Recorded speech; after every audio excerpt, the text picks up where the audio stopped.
Will, Phil, and Reg, trying to keep it real instead of what you usually get from these talking heads. It's Grapsody, we're here to fill the void. 3 black fans, different perspective, gotta fill your voice. Coming with the podcast, talking majors, indies in between. Yeah, it's all that, and we're down with Fightful, better fall back. Coming for respect, we connect like a ball bat. No need to double check, these are all facts. You're listening to us talk raps. You're listening to us talk raps. Will, Phil, and Reg. Yeah, we're Grapsody, here to talk raps. Yeah, we're Grapsody, here to talk raps.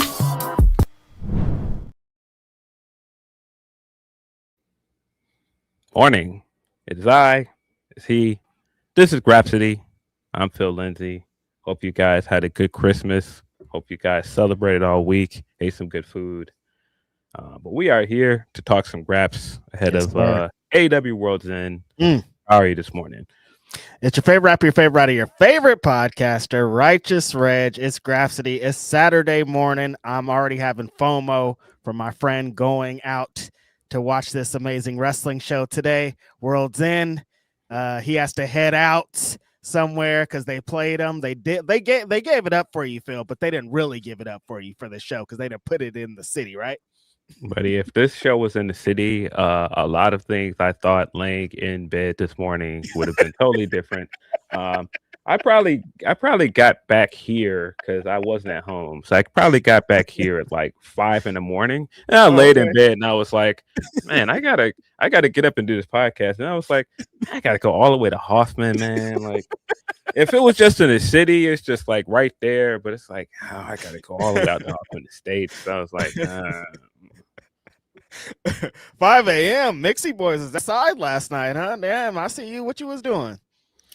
No, it's been quite a banner week for me. Celebrating pretty hard.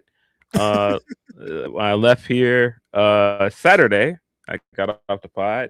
My dad was calling me. Like I told you while we were recording, my dad was calling me, and I figured he was probably calling me to see what I was doing for the game. And he was like, "Yeah, you know, some of my buddies are gonna come over and play dominoes. You want to play? Want to come watch the game?" I was like, "Yeah, sure." And so amazing. Ended up getting there. My dad in itself is a hoot. Him and his older friends playing dominoes is hilarious. I walked in, and shout out to Lyric and Danny. Raised about almost $2,500 for a good cause. Amazing. Did a great stream this week. Shout out to them. But I was telling them when I hopped on, I was like, look, man, Black people are unforgiving when you don't know how to do things. Absolutely. And yeah, if you don't know how to play spades, you better learn how to play spades. If you don't know how to play dominoes, you better learn how to play dominoes. I ain't got time to teach you when you sit down at this table. And so my dad has, of course, taught me how to play dominoes. But I saw how these old men were playing dominoes. They were still slamming the dominoes on the table and stuff. I was like, I'm not playing with y'all, man. My dad was like, you know how to play dominoes, right? I was like, I do, but I'm going to sit this one out. No, they slamming dominoes. It's a different world out here. Spades, I don't really want to get into it. I don't want nothing but dominoes. We used to play dominoes in class in high school. Times are crazy senior year, and I learned to do my thing. But that sounds both funny and actually terrifying at the same time. Some older black man on the domino table, you don't want no smoke at all. 0%. I've been in enough rooms with people like slamming dominoes on the table, and yes, younger folks doing it. Yeah, certain about Islanders, the Caribbean dudes, like the Jamaicans dudes, they take dominoes very seriously as well. And so I was sitting watching the energy, and I was like, nah, my dad was in there talking hella shit, which he gets into that mode when he gets competitive. And I was like, I'm not. Y'all got it. Yeah, y'all have fun. I've seen gangbangers at the park playing dominoes, and you want to talk about a stressful experience, Phil Lindsey? I don't know why. Just, when you're younger, sometimes you run into situations. And I don't know if I've been more stressed out than watching a gangbanger karate chop a table almost in half, essentially. It was crazy. I was sitting watching this develop, and I was like, yeah, y'all have fun. I'm gonna just be over here. And you can tell right away, like my dad had this really good friend, and then his friend brought his friend, and you can tell that the other guy is like sort of like in the good graces of my dad, but he kind of tolerates the guy. He's not really his friend. And boy, my dad, if I know anything about my dad, if he do not like you, he'll let you know off GP. I don't really care for you. So there were several things he was doing throughout this night. I was like, I don't think he cared for Dude Too Tough, but it is what it is. But yeah, Bears game started. Got off to a rough start. I was sitting there for a while, like, come on, don't lose to this team twice. We got into that third quarter. We were still losing. And then something happened. It's happened a few times this year where I don't know what it is about this team, man. Ben Johnson's got these guys fighting. They'll get into the fourth quarter, and the game is never over. Kick the field goal, got in a good position to at least tie the game. Went for an onside kick, and I was like, nah, onside kicks rarely work. Come on. Buddy, I saw that ball juggle out of my man's hands. We fell in that ball. It's like, oh, that's our ball. Like, we got a chance. And I didn't want to say that because, of course, I've been a fan of this team a very long time. Mm-hmm. So I was like, we got a chance. And so got down there. Caleb threw an incredible touchdown, falling backwards through this touchdown to our man, Jade Walker. Jade hit one of the cleanest sellies I've seen this year. I was like, hey, man. Again, still not getting too excited. I was like, that's a touchdown. I'm also in the room with my dad and two older guys. So I had to be some things I was giving it the old golf clap. Like, yeah, we did that. That was being respectful. Respectful. I appreciate it. Good play. But as people know, if people have not seen the energy throughout the week between Packers fans and Bears fans, I hate this team. Like, I hate them. Like, with like, I hate them. Like, it not exaggerating this in any way. I hate this team. Yeah. Like, in the most way you could possibly hate another team. And so everything's happening. I was like, all right, going to overtime. We kicked to them first. I was a little worried. I was like, okay, well, as long as we don't let them score. We somehow didn't let them score. When they started fumbling that ball, it's like, oh, it's all happening. This. I've seen this before earlier this year. This is happening. It's all of these things are happening, going our way. Yep. Brother, Caleb backed up out of that pocket. Play action. Touchdown.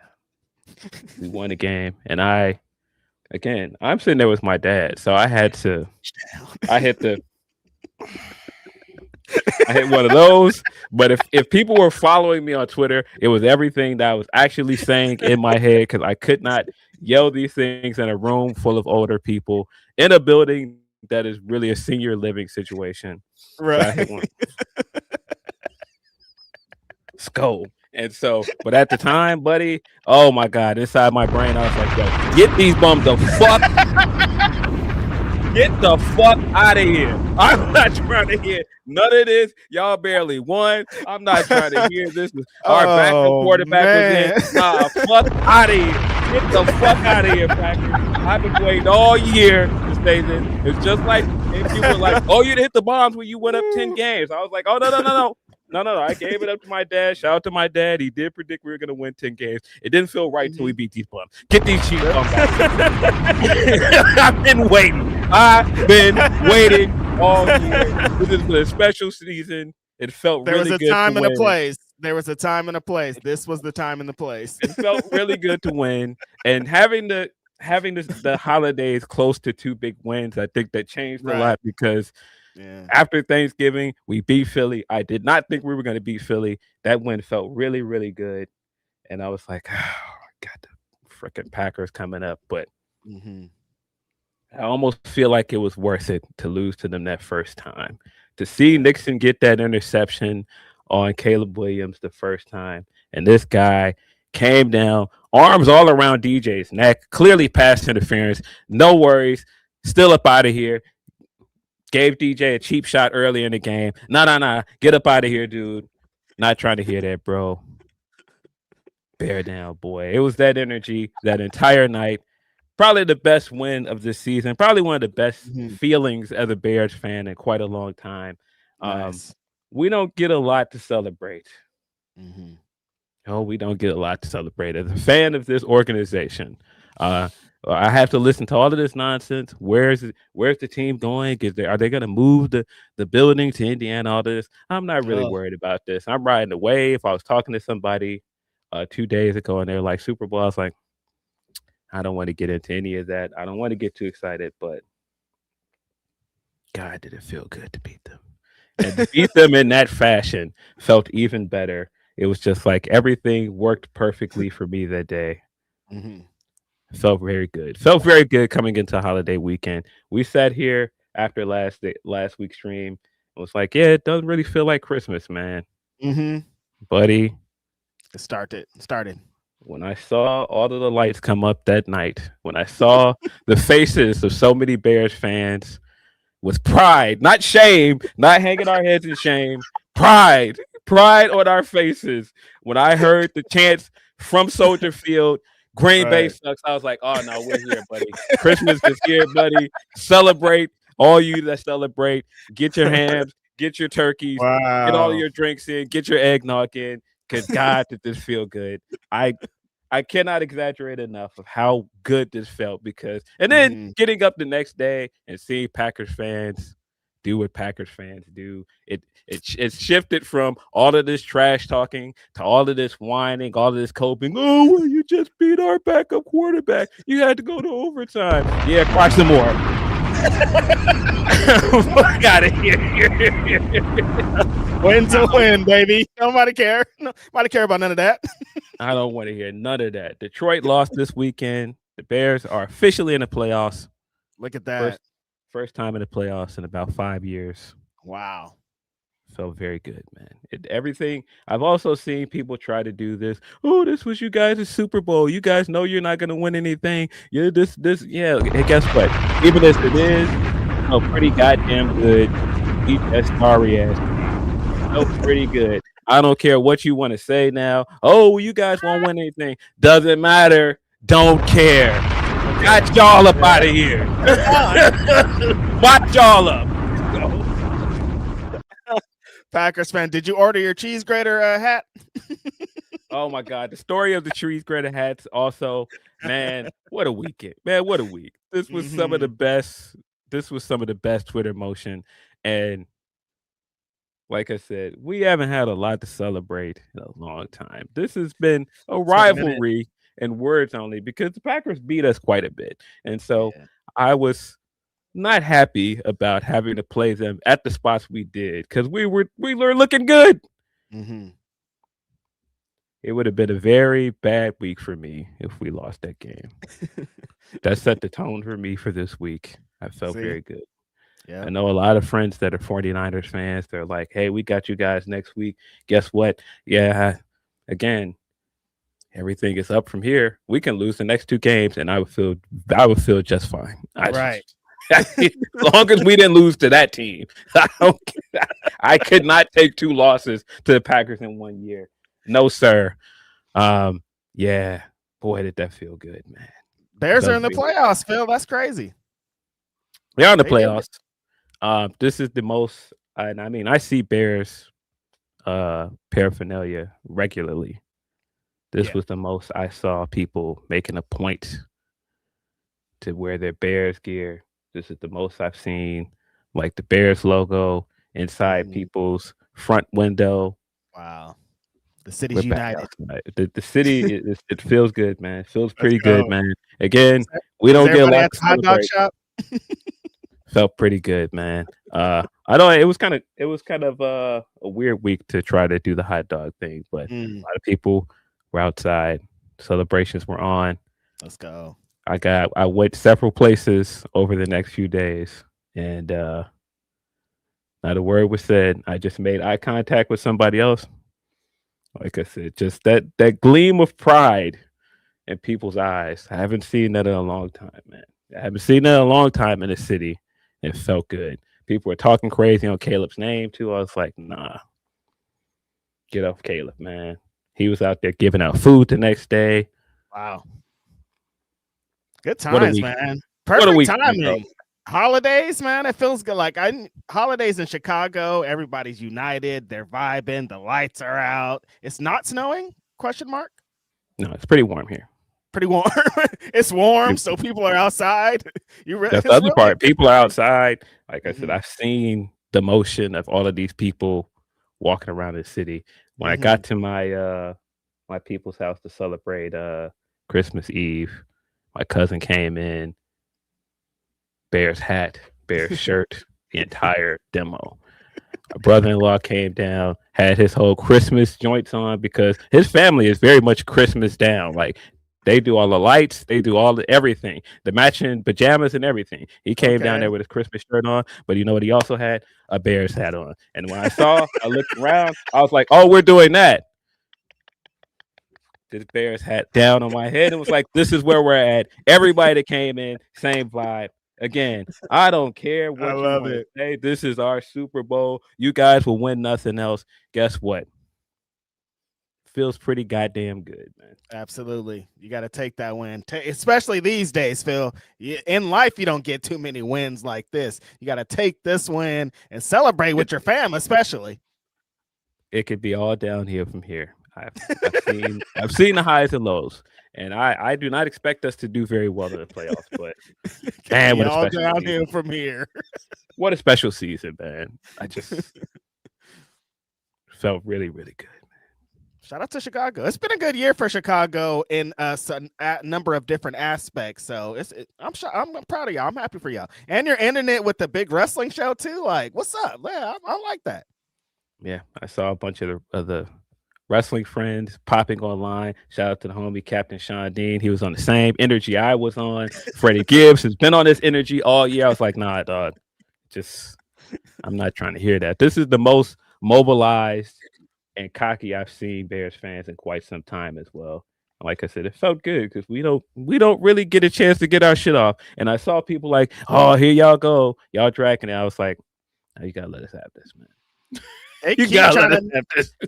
They keep trying to make the homie Gangsta Gibbs into a Colts fan, and he's like, "Get out of my face, leave me alone, bear down." Like, I'm like, why do they keep trying to convert this man? He is where he at.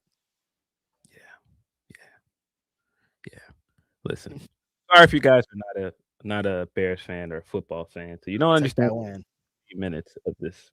But I just cannot say enough how good this felt. Whoever that was that made that montage of all the Bears fans celebrating and that Christmas music playing, it did really feel like they lift this city up for a few days and gave them a Christmas present. Shout out to the Chicago homies. Christmas gift right there on a platter. And shout out to all y'all. Hope y'all had a good Christmas out there too. I went to Bakersfield, saw my mom, kicked it. It was a super chill Christmas, and the holidays have been super chill and relaxing, I'd say.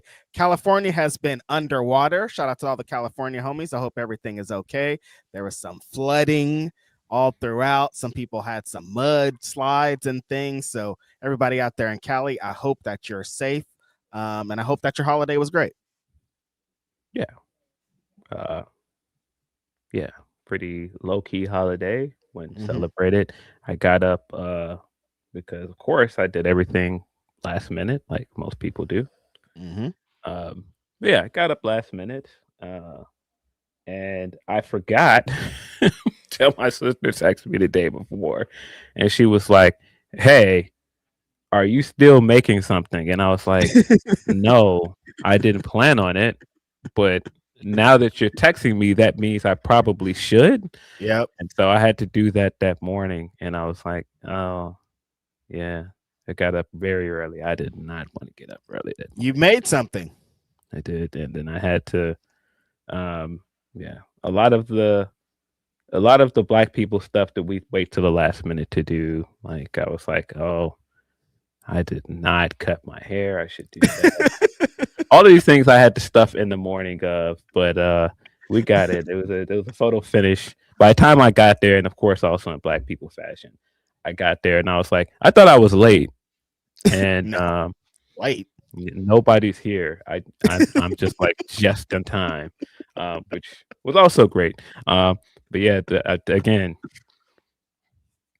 Drinks have flowed for the last few days. A lot of celebrating. A lot of good times, man. I hope other people feel as good as I did coming out of this week. Again, it would have been a very different week if we lost it. I don't know, man. But the energy completely changed after that. Right. It worked. It should be like that because Chicago would have just been so down if it would have been a different thing. Just your family's all upset. Everybody's just upset, walking through punching walls and shit. But it didn't. Y'all did it, and y'all in the playoffs. So it might be some more celebration. You never know. My dad called, and it was one of those where we just kept laughing, and nothing was really that funny. It's a good day. That's perfect. It's amazing. You got to get your Tiger Woods on for the win. Like everything just worked out, I think. Yeah, just like all of my inner monologue and just one fist bump. I was like, But you let it out on Twitter, the group chats. Like you was letting people know. Like it wasn't just super internal, you know? Oh yeah, it was a few people that tried. They tried to get in my mentions. I was like, better men than you have tried on not this day. That's not the way. This isn't the way, my friend. You got to understand, you guys, since before Phil was born, like or at the time he was born, right? Is when it happened. Like that was it. He don't know about no championships over there. So this is a championship. I hate that reaction of this is your Super Bowl. What if it is? Okay, yes. Okay. What you want from me? Hey man, it's all right. Yeah, I, again, had a lot of reasons to hate that team. But also family coming here. I cousin from down south is a Patriots fan, and I was just like, he was trying to do the looking around like, oh, you Bears fans. I'm like, spoken like a guy that does not have a team that has a front run to other teams. Sorry that is sorry you don't know nothing about loyalty. Tough one. Tough one. The Patriots. Who be liking the Patriots these days? Well, what is that? Yeah. Yuck. No, thank you. But yeah, Christmas was nice. No snow on the ground. Pretty warm weather. Global warming. Hell of a thing. Got to pop a few tags, man. Oh, let's go. Funny. It's always funny at this time of the year where you can open a fresh box of shoes and like, oh, I haven't worn these yet. Let me throw these on. And it's like, oh, well, it's not snow outside, so I can get these off. So yeah, hopefully other people got this shit off. I know people will be getting their new Christmas fits off in the next few weeks. Absolutely. I know y'all are probably still getting those leftovers in. Yeah. It's only been a couple days. There is a line, though. Never forget. There is a line, you guys. You got to stop at one point. Once we get into next week, it's over for that. Right. Absolutely. It's over for that. But enjoy those things. Enjoy those leftovers now. Enjoy the remnants. Enjoy remnants of eggnog. You still making a Christmas sandwich on Wednesday, though? We got to talk. We got to talk, you guys. Yeah. Close it down. Close it down. Close it down. But yeah, I sauntered into this house at 5 a.m. Still very much lit, but we are here. We're here to talk some wrestling. Send us your super chats. That's the best way to get your chats read on this podcast. You can also send us Humper Chat at humperchats.com/Fightful. Woo, it has been an amazing intro from my homeboy Philip Lindsey. I am on the far sauntered in at 5. Saundering in somewhere is hella funny. So you know you was having a good time. But yeah, appreciate you guys for super chats, Humper Chats all year. You guys have been amazing, responding to us in every facet. Show doesn't work without you guys. You guys are the best. You are amazing. We're going to get into a few of these super chats and things so we can move forward. The homie Grapple Geekery says, headed to a buddy's place for World's End shortly. Hope you two had a merry one. I ate too much and I'm currently marathoning AEW before I leave. There's no such thing as eating too much during the holiday season. I don't think so. You just have to chalk that one up and just enjoy yourself and try not to think about it later. Yeah, I think everybody's diets and whatever goes out the window this time of year. Yeah, the combination of things that my mom cooked, I was like, usually I didn't like this is gonna be hard on my body, but I like ate a plate, then I went and laid down. I was like, damn, that was so good. And I like got up and got another plate. And like life doesn't work like that for me in these spaces, but you just gotta like it's not like oh, you had a terrible day. I was like, I had a great day. Like that sat great on me, you know? Yeah, I am notoriously not a tequila drinker. Oh, and my cousin was like, yeah. he came in there with a cup, and I was like, "What is this?" And he was able, because it was clear. I was like, "Stop." He's like, "Oh, it's tequila." I was like, "Listen, sometimes when in Rome, man, I did not get a hangover this weekend, though. So happy about that." You gotta be careful with tequilas, though, man. I'm saying, like, I can't even think of the last time I had tequila because every time I've had it, it's been like all the worst drunk times in my life. I'm like, oh yeah, because I drank tequila. Like it never fails every single time, except for when I drank it in Mexico. But I don't know. I don't know how that worked. Appreciate that, Grapple Geekery. Stop drinking cheap tequilas, guys. That's what it is. That's what a lot of this is. Stop drinking cheap tequilas, guys. Like Jose Cuervo is what killed me. Like that's because you drank it Jose Cuervo. Like, what do you expect? Stop it.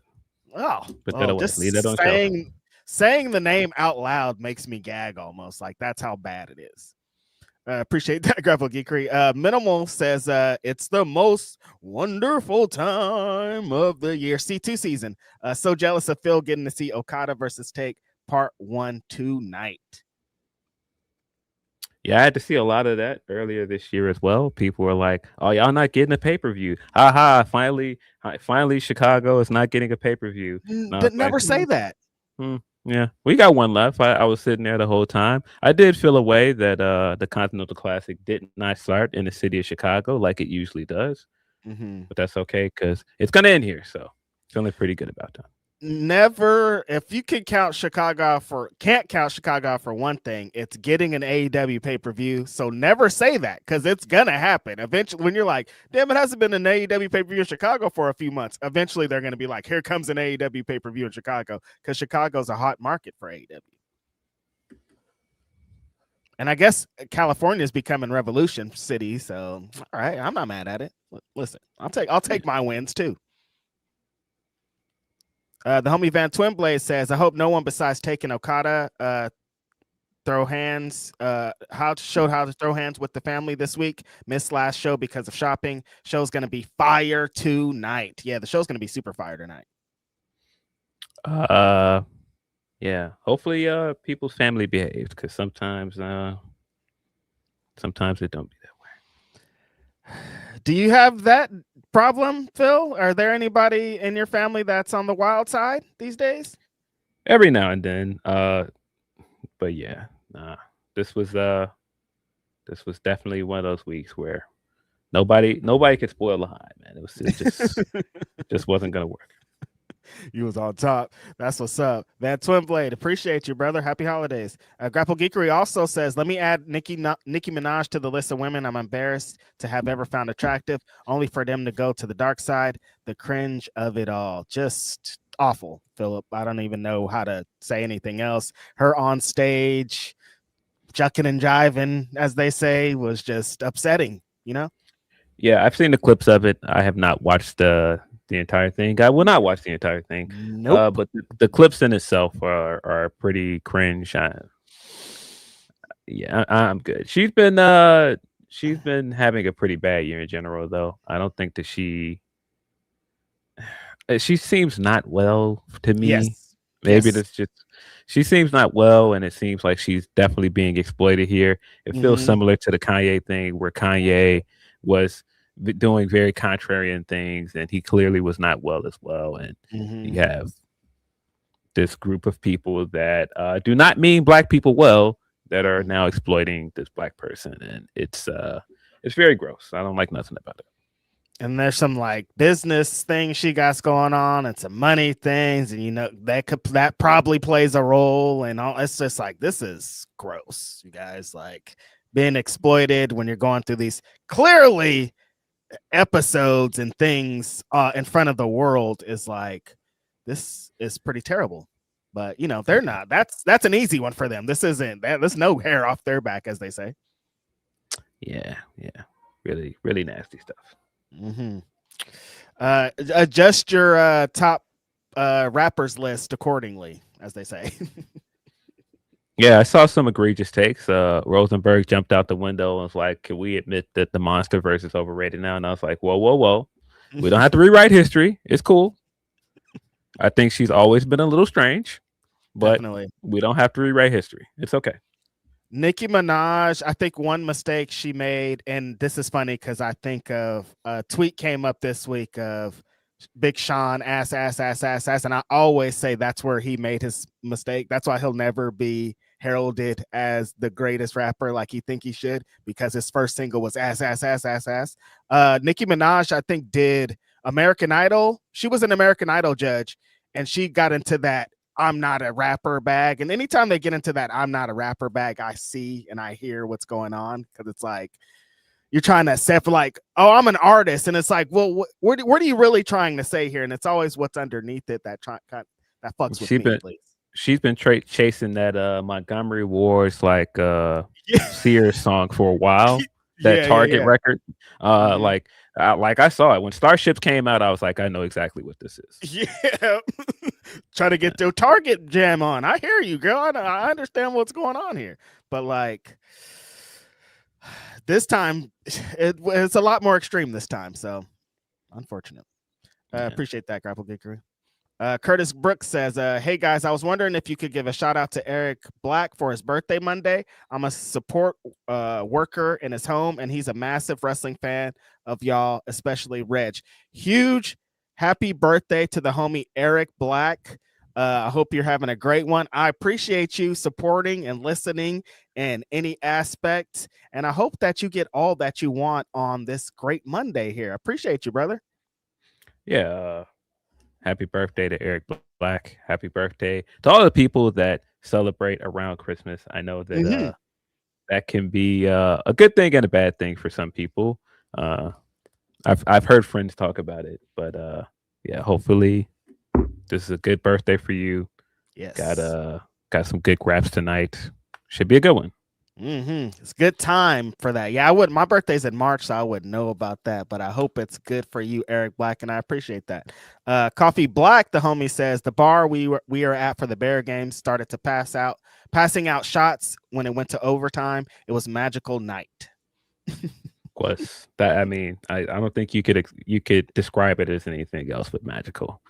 Like I've seen that touchdown pass for the win like 30,000 times at this point. I'm just like, it just still never gets old, man. It just still feels just as good. I was sitting with my brother, and we actually watched a replay of the fourth quarter the other day. Again, it just felt good, man. See, that's amazing, man. Families coming together, city celebrating. This is what sports are about. Like, you can make a commercial out of this shit, honestly. Like, this is legit what the feeling of that people that support their team and their city want. Wish my city was the same. My basketball team, Draymond Green, I like, what are we? Like, no, they won the Christmas. Yeah, I guess, but him and Steve Kerr about to box, and I don't know. He's on the show talking. I'm like, dog, you got to get it together. I don't want to hear you podding about it. I want to hear you getting it back together. It's weird over here, Phil. Listen, the Draymond saga can only end one way. It cannot end in a graceful way. There's no good way for it to end.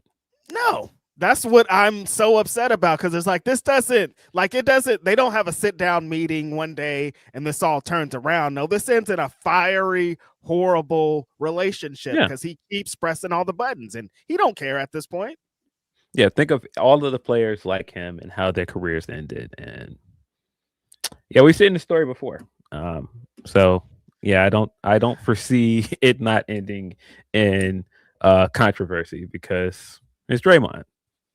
Listen, them championships, I'm being selfish. Like, there's a lot of trophies out there. Steph Curry is GOAT. Like, the greatest shooter that we've ever seen. He changed the game of basketball, and I'm going to respect those years, but the next couple of years are going to look crazy. Some people that are trying to talk about taking over, and I'm like, wrap it up, you guys. It's over with, I think. Yeah, I've popped really hard at Steph getting his shoe collection out for the past few months of him being like, hey, I'm not an Under Armour guy. All of you guys that thought I just wore dad shoes, I'm gonna show y'all. Look at my shoe collection. It's been pretty funny to watch. Steph has like some of the greatest shoes you've ever seen, but he just could never wear them. They've all been sitting in his closet, and now he's bringing them out for little shoot arounds and things, and he's building quite a collection there. It's hilarious.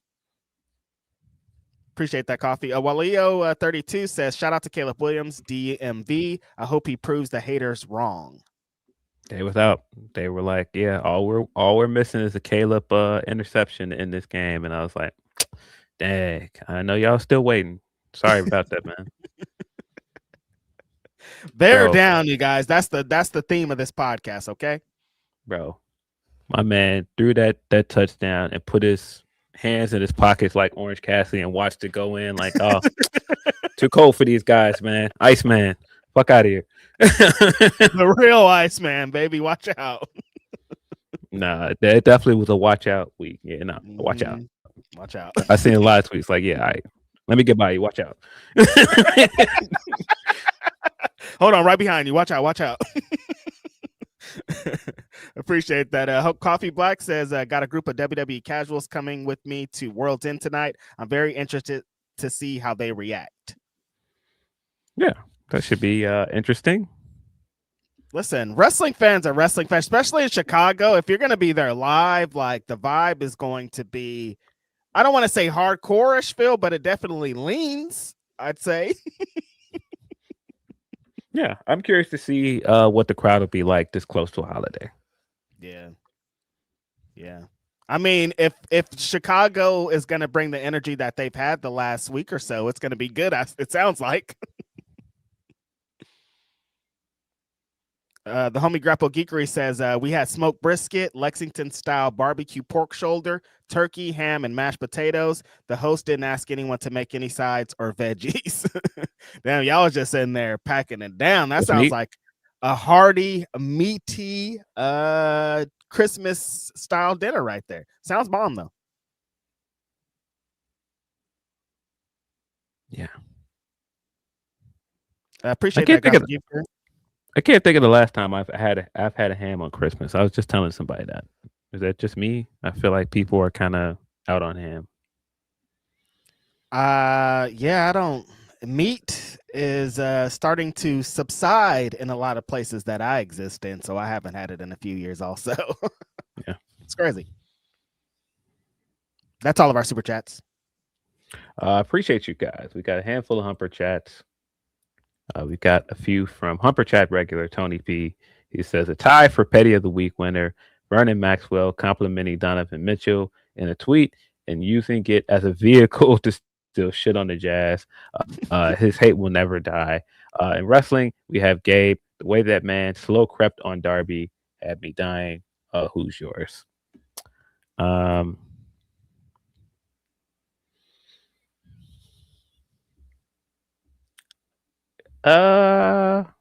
I'm gonna go with yours, man. I don't have a pick this week, buddy. Petty, yeah, no, I didn't. Nobody was being extra petty for me this week, so yeah, I like what you came up with here. I mean, I've seen plenty of people being petty, but it felt justified to me. Yeah, right. Felt very justified.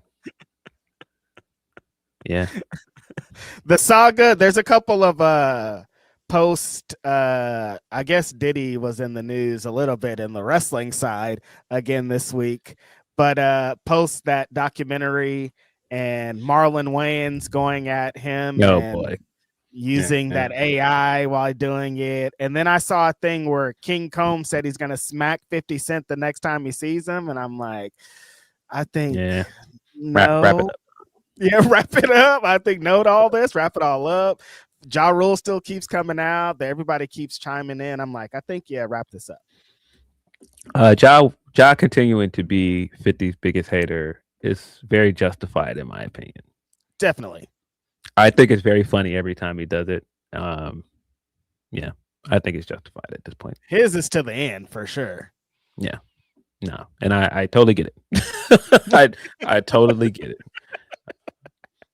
If anything, that's like, oh, Ja Rule, yeah, he should. Yeah. We got another one from Tony P. He says the bad NXT.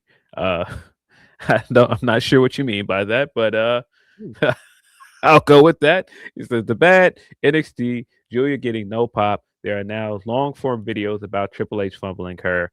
Raw, in my opinion. NFL on Christmas. Drake, Stephon Diggs, male BC now. Steph when he isn't talking about football. That Saudi quote says, "Happy New Year's, everyone. Peace and love." Yeah, I tune out all of the Seth company guy stuff. Every time I see it and I see it going in a direction, I'm like, yeah, all right, bro. Hey man, listen, I know that that's your thing, but I have no interest, buddy. Nah. I'm just like, I would let Cody do it. I don't know. I would just go in a different direction. I'm like, Cody's here to do that. Like he can stand out front with the flag, giving it up. I would go in this direction, but he's like, no, I also want to be Cody. And like, I don't know if I could be mad at it, Phil. Like going hard for a company that helped you and made your career and you've been there for a long time. Every time he does it, I'm like, well, of course he's gonna do it, you know? Yeah. That's why I'm like, every time people are somehow surprised by some of these quotes, I'm like, he's been doing this for a long time. Yeah. It's definitely my least favorite thing he does.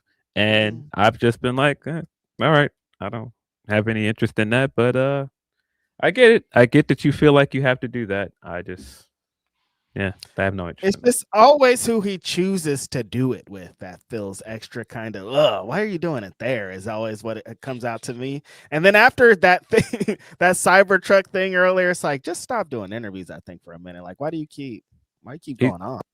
I see the move though, man. He's definitely becoming more and more visible on the sports side.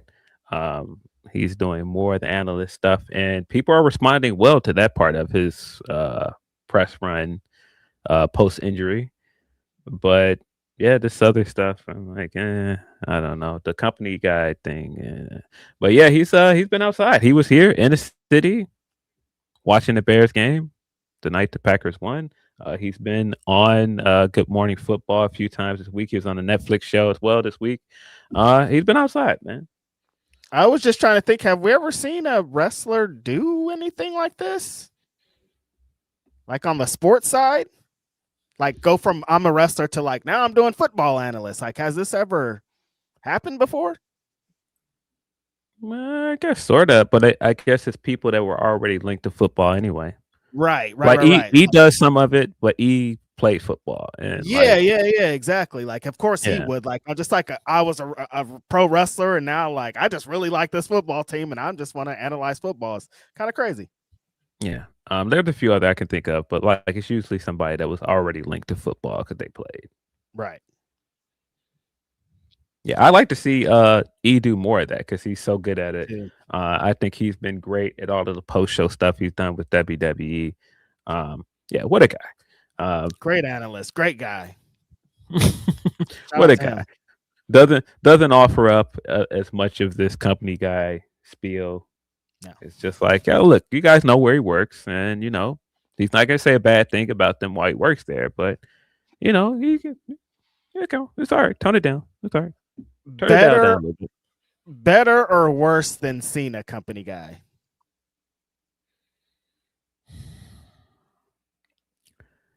It might be worse because Cena is not going to say anything that's that incriminating. Yes. Yeah, I hear you. He's going to always toe the line where he's going to say very safe things. He's not going to take a hard stand on things. The thing that people don't like about Seth is Seth takes a hard stance on things when at the worst times to take them. Like I think about like how the internet responded to him initially when he was going back and forth with Will Ospreay, and it's just like, nobody wants to see you do that with Will at this time, and what Will is seen as to a lot of indie wrestling fans, Japanese wrestling fans, and then you've got this guy that's trying to be the face of the biggest company in the world talking about how I make more money than you. And Not a good time, brother. Yeah, not the time. Yeah. So it's just always situations like that. It's like, well, you're saying that right now. Maybe don't say that right now. Listen, man, it's all right. Sometimes situations will arise. Come on, man. You got to be smart about it, man. It's all right. Absolutely. That's it. That's all. Sometimes he's just not smart about it, though. Like the Saudi quote this week was like, you probably could have kept that one, I think. I mean, here's the thing. We're going to get more quotes like that for the next year. Yeah. By the time we get closer to this WrestleMania, we're ramping up for Royal Rumble in Saudi Arabia. We're going to get more of those. I mean, Cena saying his favorite wrestling moment of all time is Punk apologizing in Saudi. It's like these things are it's all about to be stuff like that. Yes. It's going to continue. Not looking forward to any of that. It's awful. Yeah. We got one more Humper chat from Dex Baker. He says, I had a trash Christmas and I'm about to leave glorious Indiana to go watch Max win that dang belt. But that's all right. We're going up for C2. Yeah, absolutely. The C2's been such an incredible tournament and time. There was some talk about it this week of the time and should Tony change it. I'm like, I don't kind of like where it's at. It makes the holidays feel kind of special to me, you know? Yeah, I like it where it's at. I wouldn't move it if I was Tony, but yeah, there's always going to be discourse about something, and this is also why I'm like, yeah, sometimes you could just leave it. It's all right. I also saw a lot of people engaging in discourse this week, and I just couldn't bring myself to care about some of the stuff that people were trying to argue about. And I was just like, why does this matter? I don't know. We're still arguing about these things, and it's not like it doesn't. Neither side is budging. Like you guys are just going to do this forever. I think you guys. Yeah.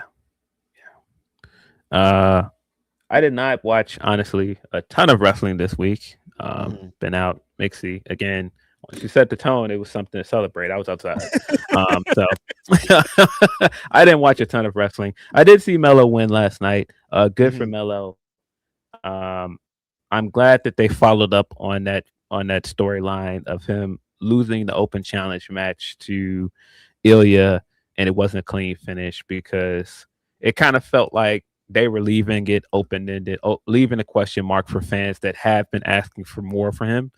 And I was glad that we actually got a payoff because I was like, for a minute, I did not feel confident that we would. Yeah, there was a couple of moments there where I was like, and me collectively, a lot of wrestling fans were like, what are they doing with Melo? Why is he's an over guy every time they give him an opportunity. The fans react to it. Online fans react to it. It just doesn't really make sense. And so setting him up for a big win at the end of the year, I think is pretty fitting, Phil. It felt interesting doing this list that we're going to talk about here today on the show. Because I was like, it was kind of the year of the black wrestler here in a lot of spaces, especially as like breaking out and kind of getting off on their own. I think Melo was one of those guys that did that, and ending the year with the big title win, I think is awesome for him. It being the United States Championship after his relationship with Cena and what he represented with that, and he gets to end it holding that belt. There's that photo of him with the spinner belt. Like this all just felt like the right moment and the right opportunity. Yeah, I agree. And he has history with Ilya Dragunov from NXT. They had some big matches down there. So I thought it was fitting that he would get his first title win on the main roster over Dragunov. I thought the match was really good as well. Like, I wish it would have happened at a different time because a lot of times these like holiday week SmackDowns and Raw, with the tapings, it kind of feels like nobody's expecting anything big to happen. And they threw us a curveball on this when something actually happened. And it felt like the crowd throughout the match, they were just kind of like sitting on their hands. But then the longer the match went on and it felt like Melo could really win, then they started reacting. And I think that the crowd probably would have been better if they did this at a different time. But man, when Dragunov goes for that superplex that has been everywhere, and Melo counters out of it into that cutter, that was amazing. The sequence towards the end where he hits his signature move and then sets up for the nothing but net. Also great. He talked about on Twitter how it felt like he had never felt anything like that. It felt like everybody was lifting him up to the turnbuckle as he got up there to land that. That's really cool, man. I think that, like I said, he's been deserving of a big win for a long time now. I'm glad that it's finally happening. It seems like Trick Williams is moving to SmackDown as well. Yeah, shout out to the Hoopers and Scoopers that existed in NXT. I just think of Christian Casanova and going from that guy to Carmelo Hayes and the journey, and he's gotten better and he's gotten fans and he's gained all of this. Well deserved. And I hope there's much more to come here. Phil Dragunov, coming back from injury, he still doesn't know that what wrestling, like, he doesn't know that he doesn't have to do that. Like, you don't have to kill guys and yourself in every match. Yeah, there were a few of those where he was setting up for H-bombs and stuff, and Melo was just like getting out of dodge, like, nah, not letting you hit me with that. Like, already. But I think that that's the great thing about doing this matchup where these two guys have history together. And it's like, oh no, I'm not letting you hit me with that. Somebody was talking about NXT earlier, and we've talked about it multiple times. The NXT men's division with Trick and Ahuba eventually being gone. Are they? I mean, I'm loving if Leon and Javon are going to be high up there, but what's Ricky and Ethan Page beyond that? What is going on down there? I don't know. I do think Ricky's eventually going to win a championship back. I think with the heel turn and everything, it's only a matter of time before Oba moves up as well. Yeah, I think Rick is going to win the championship back. Mm-hmm. So that's good. I think Ricky on top over there for a while will help them out, but getting him opponents and people that are viable for that, it'll be tough. I mean, but pairing him up with Javon right now, they had their little promo this week and doing their little work shoot things on there. I'm not mad at it. I think it's a cool spot for both of them. And yeah, I figure he'd be world champion or NXT champion again if Oba's on his way up there. Yes. But yeah, hopefully there is actual follow up to this. Hopefully it's not like put the title on Melo and then we get like a pretty uninspiring reign out of it. Hopefully they have actually plans moving forward with him. The same for Dragunov. I think Dragunov had like such a great return, and you know, Sammy was so giving to him in that match, and that did so much for him in his return. I would hate for him to just drop the belt and then you don't have anything for him next year. And that's such a great format of the open challenge thing, because it's been one of the highlights of SmackDown every week, because it feels like you don't know what to expect and a little different than what they've been presenting. And the guys that are in the matches are like the hoopers and the crazy guys on the card. So I'm interested in them continuing that, but continuing the story with both these guys too. Yeah, man. Well deserved for Melo. I think the fact that the fans are reacting so well tells you everything. Hopefully, WWE sees this and continues to push this guy moving forward, because it was looking real spooky for a minute, man. I didn't know what was going on. I mean, the cream rises to the top. He's one of those guys that he just had to kind of persevere. I know this sucks, but like, there's just that. Wrestling feels like you got to earn it. It has to be adversity. You can't be given it. You got to go through all these things. And it's like, it doesn't have to be like that anymore. Like, there's another story to be told. I guess it's been talked about a lot this year with how, if you're young, you got to wait and all this, and you got to pay your dues. But sometimes when you're there, you're there. And I hope that in 2026, we get more of, it's their time right now, and they're just going to move forward with it. Like a roster of Melo's the U.S. champ, and Dragunov's over here still tearing it down, and Axiom's doing stuff, and the Usos are back, and like all these different kind of elements are added to that. But it's like, it's kind of the time of the young wrestler, Phil. Yeah. I think now more than ever, you've got to really You got to really take off running with these guys. You can't keep going half measures with some of these guys. No. Like you got to do it on this January show with Braun. Like it's time to really execute these things and let these young people try it at least. You know what I mean? Yeah. Which, I mean, I'm less worried about Braun than somebody like Melo. Even if Braun doesn't win on January 5th, which is next week, right? Yeah.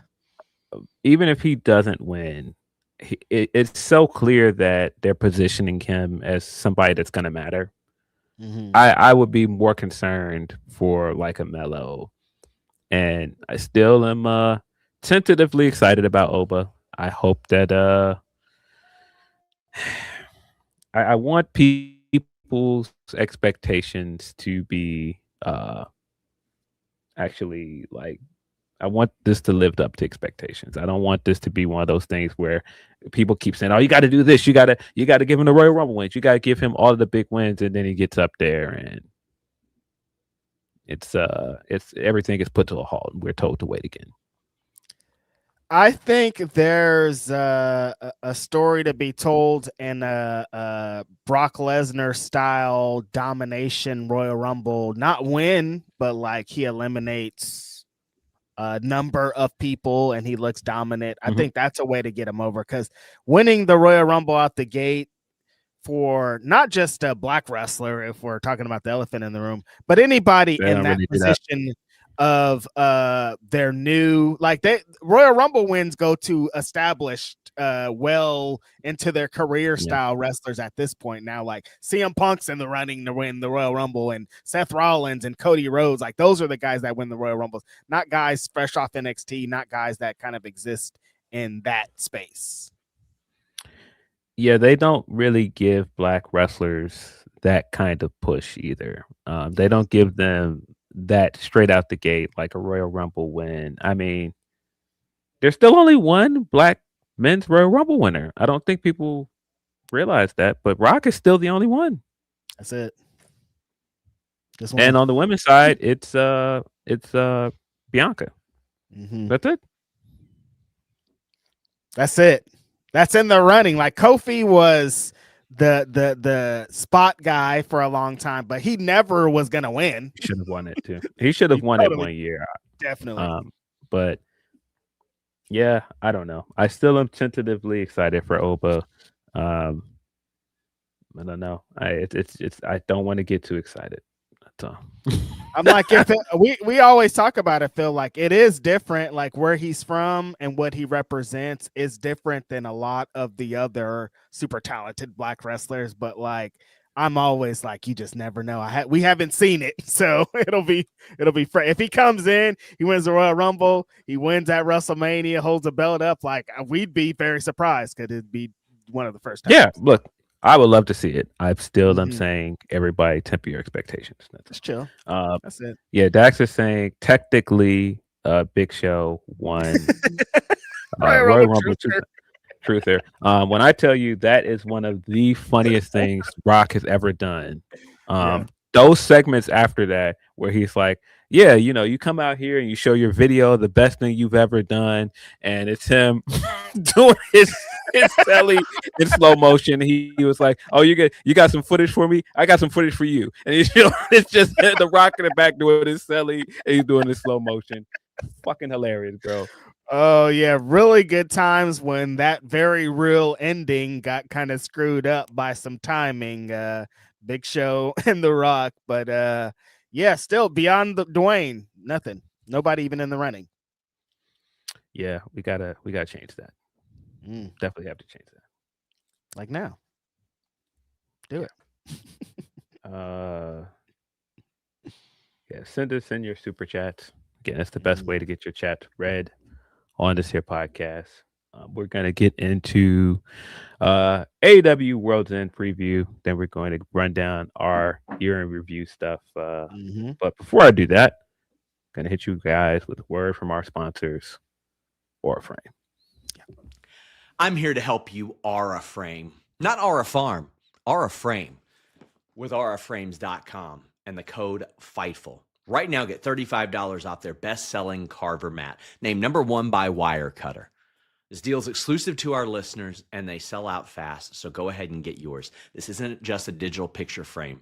It's next level. Get the Aura app, and then you can add photos and videos remotely all year long. That means you, not just the person that you get it for, you as well. It's very easy. You can preload messages on there as well and share those special moments all year long. You're looking for the perfect gift? auraframes.com and the code Fightful is making sure that you are covered. They're making sure you are aura framing all year long thanks to this lovely gift. Go to auraframes.com and use that code Fightful. Yeah, Christmas, of course, is over, but if you've got some of that Christmas money you're looking to spend, if you're looking to get somebody a do-over gift or something, maybe they didn't like that gift they got. Maybe you want to do over. Or frames is the way to go. Use promo code Fightful. Yeah, people are still outside driving home from Bakersfield. I'm like, people are still at these stores, especially after Christmas, returning things. I was like, I don't think people would return so many things. You're just like, I don't like this shit. I'm getting something different. That's crazy. I didn't know you could do that. Nah, this sweater didn't fit. That's definitely one of those people will get off. Oh, no, it don't fit. You gotta take it back. You got the gift receipt. Let me get the gift receipt. It's not going around my head. Nah, this neck hole is not big enough. Nah, it don't fit. Yeah, nah. That was definitely my favorite excuse growing up when somebody gave me clothes and I was like, I know I'm not gonna wear that. Here, let me try it on. I don't fit. You gotta take it back. You got the receipt. We got to take this back to Toys R Us, I think, actually. I think that's where they got it from. Because that's where I'm taking the money to. Yeah. Shout out to everybody for Christmas, though. I hope you guys had a good one. I hope you got some good gifts. And if you didn't get any gifts, you didn't celebrate, I hope you just had a good week. Yeah, man. Shout out to people that bought themselves gifts, because that is a thing I see a lot of people do. And look, there's nothing wrong with that. All the people in my life do it, and I'm just high five them. I think it's great. So shout out to you, because sometimes you gotta celebrate yourself too, Phil. Like if nobody else is gonna get them, I'm gonna get them for myself. It's deals. Hey man, it's deals, man. Especially like right now, right after Christmas. Listen, a lot of these people still want your money, which is crazy. Like some people have spent all the money that they have on Christmas, and then 2 days later they're like, "But these deals, though, I also still need a TV." Yeah, listen. Sometimes it's all right to treat yourself, man. Don't Absolutely. let people shame you. Mm-hmm. Never be shamed. AEW World's End coming to us live tonight. Hoffman Estates, Now Arena. Looks like a pretty strong card. I think the best thing that AEW has done during Continental Classic season is making the semifinals matches a part of the show, and then that way you get two big matches guaranteed on the show. And I think right away you see the matchup we're getting that a lot of people have been anticipating for most of this year. And it looks like a strong card so far. Continental Classic, I thought, ended pretty well. People spoke very highly of the Okada and the Okada and Kevin Knight match, and great match. Then we got still some strong matches throughout this week. I thought like the matches this week ended up being better than I expected. Man, I don't know what we're doing with Pac moving forward, but got to figure something out, dog, because I can't believe him. Like, I can't believe how good he's been in this tournament. Like, this is a tournament full of heavy hitters, some great high flyers, some great mat wrestlers, some great strikers. He's all of that. He's a great high flyer. He's a great mat wrestler. He's a great striker. Like, every match, it's better. It's different than his last match. It's intense in a different way. But then he adds in high flying. It's crazy. Like, that black arrow into the Kevin Knight's knees, and it like was an inch within of happening. Like, I'm like, the timing on that it takes to do something like this is incredible. A lot of the stuff that he was doing with Jack in their match, I was just like, he makes every wrestler look better. and his offense looks deadly. Like, beyond this tournament, you have to do something with this guy. It's time. He could be a contender for the world championship right now. He could be a contender for the Continental championship. Like, he's just could be in any spot. Like, Pac is above everybody. Yes. So far, we've got 2 pre-show matches. Sisters of Sin will be taking on new hot team of Hyan and Maya World. Really excited to see Maya World and Hyan get the spot here because they've been on Collision quite often recently, coming out of the whole debacle with Nixon and Homegirl. They've capitalized really well on this. They've been doing a lot of appearances. They came out with their matching sweaters this week. I thought that was really funny. And I thought they had a solid match as well this week. So yeah, excited to see them on this card. Also really cool to see more Sisters of Sin as a tag team. I still think that they kind of fumbled the end of this tournament. I thought that they could have done more with the handling of the tag teams. Yeah, I don't know. I was having this realization the other day. I was like, yeah, the tag tournament was a little disappointing. Yeah, it didn't really hit the way that it thought that we thought it should have. But shout out to the Sisters of Sin, like you said, getting another opportunity. I think they just are one of the AEW acts that needs more reps. That's the only way that they're going to get better, being put in positions like this, being put on the pre-show against Maya and Hyan, who have been having an incredible year this year. Like Phil said, capitalizing off of a little bit of a debacle, to say the least. And I wonder if those girls are sitting back like, well, we could have been getting all these opportunities, but what are opportunities? Who knows and who cares and who knows the story again? But shout out to those girls, those Texas girls, because they have been doing some incredible work on Collision, Ring of Honor, and any opportunity that they've been given. This match should be super fun. Yes. We also have Eddie Kingston taking on Liverpool's number 1, Zach Gibson. That should be a fun one. I think that one was just added last night. Okay. Yeah, I didn't even know this match was happening. Yeah, I'm sure we're going to get some more pre-show matches added within the next few hours because I can't go away from this thinking we're just going to get the 2. Those 2 are the only ones that have been announced, but I'm sure we'll get some more by tonight. You know, Tony loves some day of show announcements, matches that are going on. He can never not do it. And I won't say I'm not mad at him for doing it, but sometimes just announce the whole show before the day. I don't know. Yeah, I continue to say that Grizzled Young Veterans should be used more. Zach Gibson is a guy that you're really missing the appeal of him by not letting him talk more. Yeah, you've got to let him cut promos because that's a big part of his character and who he is. And so, yeah, hopefully this is a good sign for Zach that we're going to see more of him. Like, these 2 could feud for the next 3 months off promos. Like, that's how incredible of a promo Zach Gibson is. And if you give him the opportunity to get into it with a guy like Eddie Kingston, you'd really see it. But yeah, Grizzled Young Vetsville, every time I see them, I'm like, why aren't they given a bigger opportunity? Like, they cook on Ring of Honor. They have like this energy that I think the AEW tag division would benefit from. So it just kind of confusing, but I hope this leads to more. They've been doing this little thing with Eddie Kingston on Ring of Honor, so hopefully they both get the opportunity to have a match on the big show here. Yes. We've got the Mixed Nut Mayhem, which is a wild name for a match. The Death Riders, the team of Claudio Castagnoli, Daniel Garcia, Willa Yuta, and Marina Shafir will be taking on Roderick Strong, Timeless Tony Storm, and Mark Briscoe and Orange Cassidy. What an interesting build in just the week of to get this match. The name Mixed Nuts Mayhem is also just wild. But every time we've seen Tony mix it up with the male wrestlers, you can see just how big of a star she is. Like, the stuff she had with Mox recently, and then this stuff this week, I'm like, yo, Tony is out of here, man.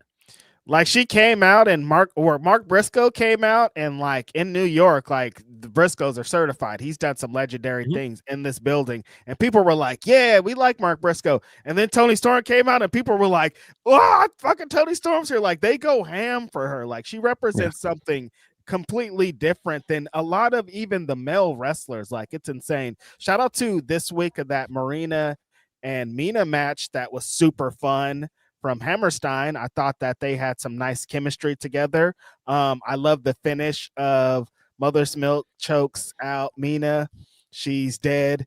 Tony comes to save her and then immediately gets pump kicked in the face and she's dead too. And Marina just walks out. I'm like, Marina might be the most improved wrestler of the year. We didn't have that category in our little year-end awards, but if we did, I might say Marina is the one. Yeah, for sure. I'm assuming that the baby faces are going to win here.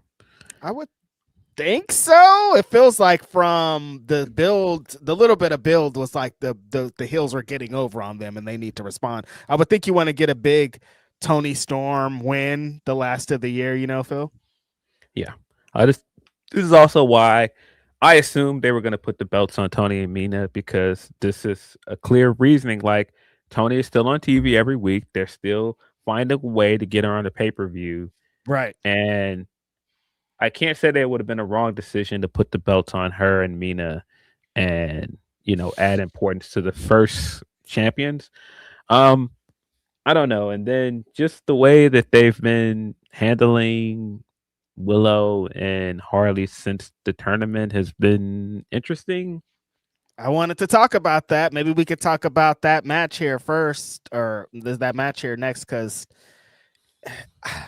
I don't know. Something's been off about it. Yeah. Maybe it's just like the whole juju around the tournament and how it wasn't the greatest, but like even I don't know. The thing that I never wanted to happen, especially like immediately with the tag team titles, is they felt secondary to anything. Like I think they needed to be up front and kind of being pushed. And I think that goes exactly along with what you're saying about Toni Storm. It might have been presented a little bit different if it was Tony and Mina, because this feels like shit. They might lose the belts tonight to Mercedes and Athena. Like you never know.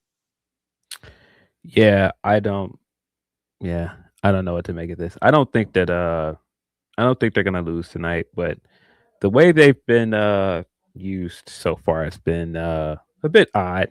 But yeah, the Babes of Wrath are going to be taking on Mercedes Moné and Athena. Mercedes Moné is coming off of another loss.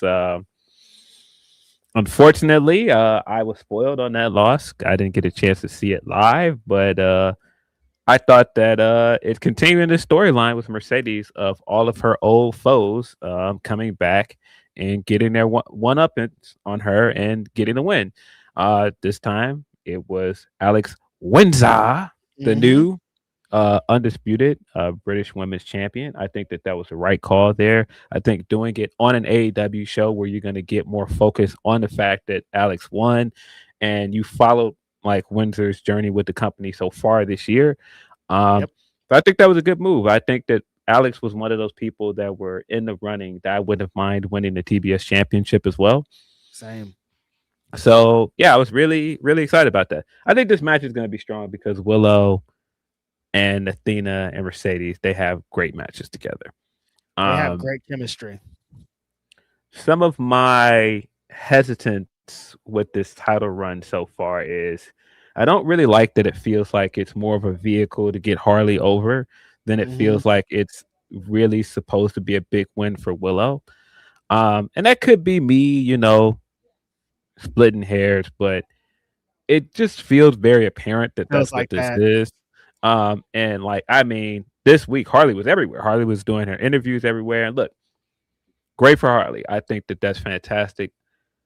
I just don't know if that was the right move coming out of the gate for your first champions.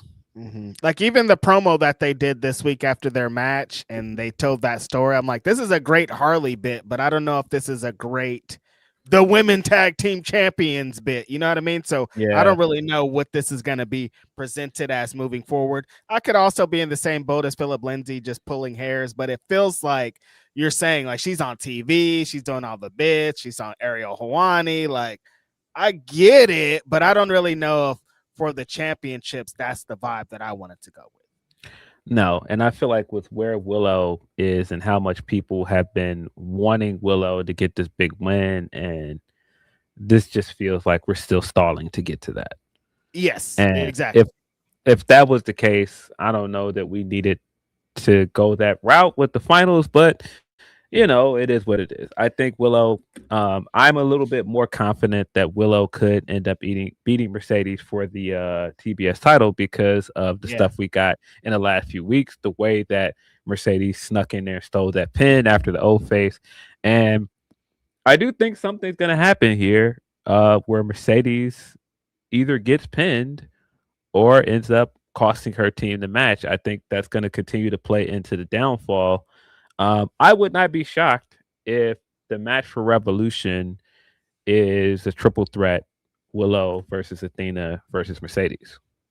Because that's where I was going to. I was like, I think there's a world where this match could determine that Athena could now also be in the running to defeating Mercedes for the TBS championship. They've been telling a story with them kind of for a good chunk of the year that, like, they've had that amazing match and then they've been teaming up, but they are a great team together. Like, every time they start to cook, it's great. But Athena's been giving her kind of the side eye of, like, I like this tandem, but I also kind of want to take that championship and I kind of want to take everything that you have. But I also like cooking with you, so I don't really know where to stand.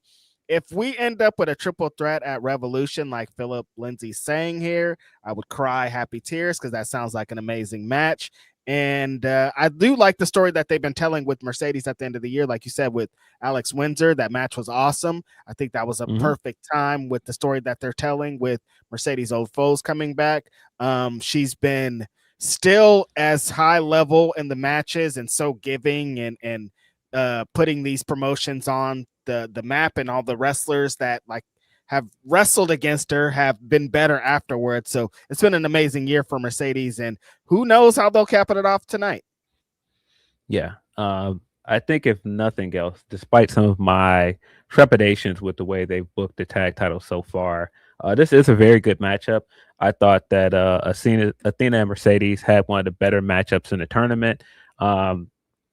Along with that Riho and Windsor match that was surprisingly really good.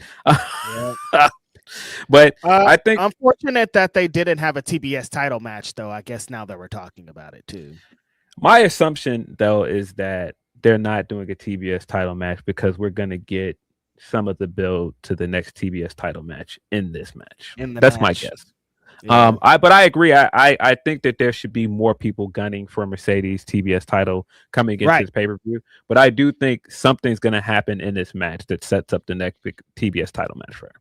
Because the people that are gunning for her are with her alongside her. So yeah, that totally makes sense. Yeah. But yeah, I do think that the champions are going to retain. I'm sure that something's going to happen with Mercedes. She's going to have that stunned look on her face by the end of the night. But yeah, looking forward to the match itself. I just wish that some of the booking was a bit better, but we can't always who's next for the Babes of Wrath after this? Well, you've got two heel teams that she could face, obviously. You've got Sisters of Sin. You've got Megan and Marina still. Right. So you have options there. My worry, and this is again with why, boy, it feels like I'm complaining a lot about these titles in this tournament. But my worry is that Tony still feels bigger than anybody in this division. Tony feels like a big shadow over everything. And so it feels like inevitably they're going to face Tony and Mina for these belts. And that feels already like the bigger match than anything else they have. And I don't know what to make of that. I don't know if that's a bad it might not be a bad thing. It's just the way things are going so far. It just feels like an inevitability that this is not meant to be a long reign for Willow and Harley. And like we talked about it before, people might start to have Tony fatigue, but she's super hot, Phil, and like if she's hot, strike while the iron is hot, as they say. And if you got a fucking mega star on your hand, you want to continue to put her in situations where she could succeed and be around some championships, even if she's not winning them. Yeah. But yeah, it should be a strong match. Glad Athena is on this card. Hopefully that this is leading to more of Athena on the main roster, because I think every time they've used her this year, she's been great.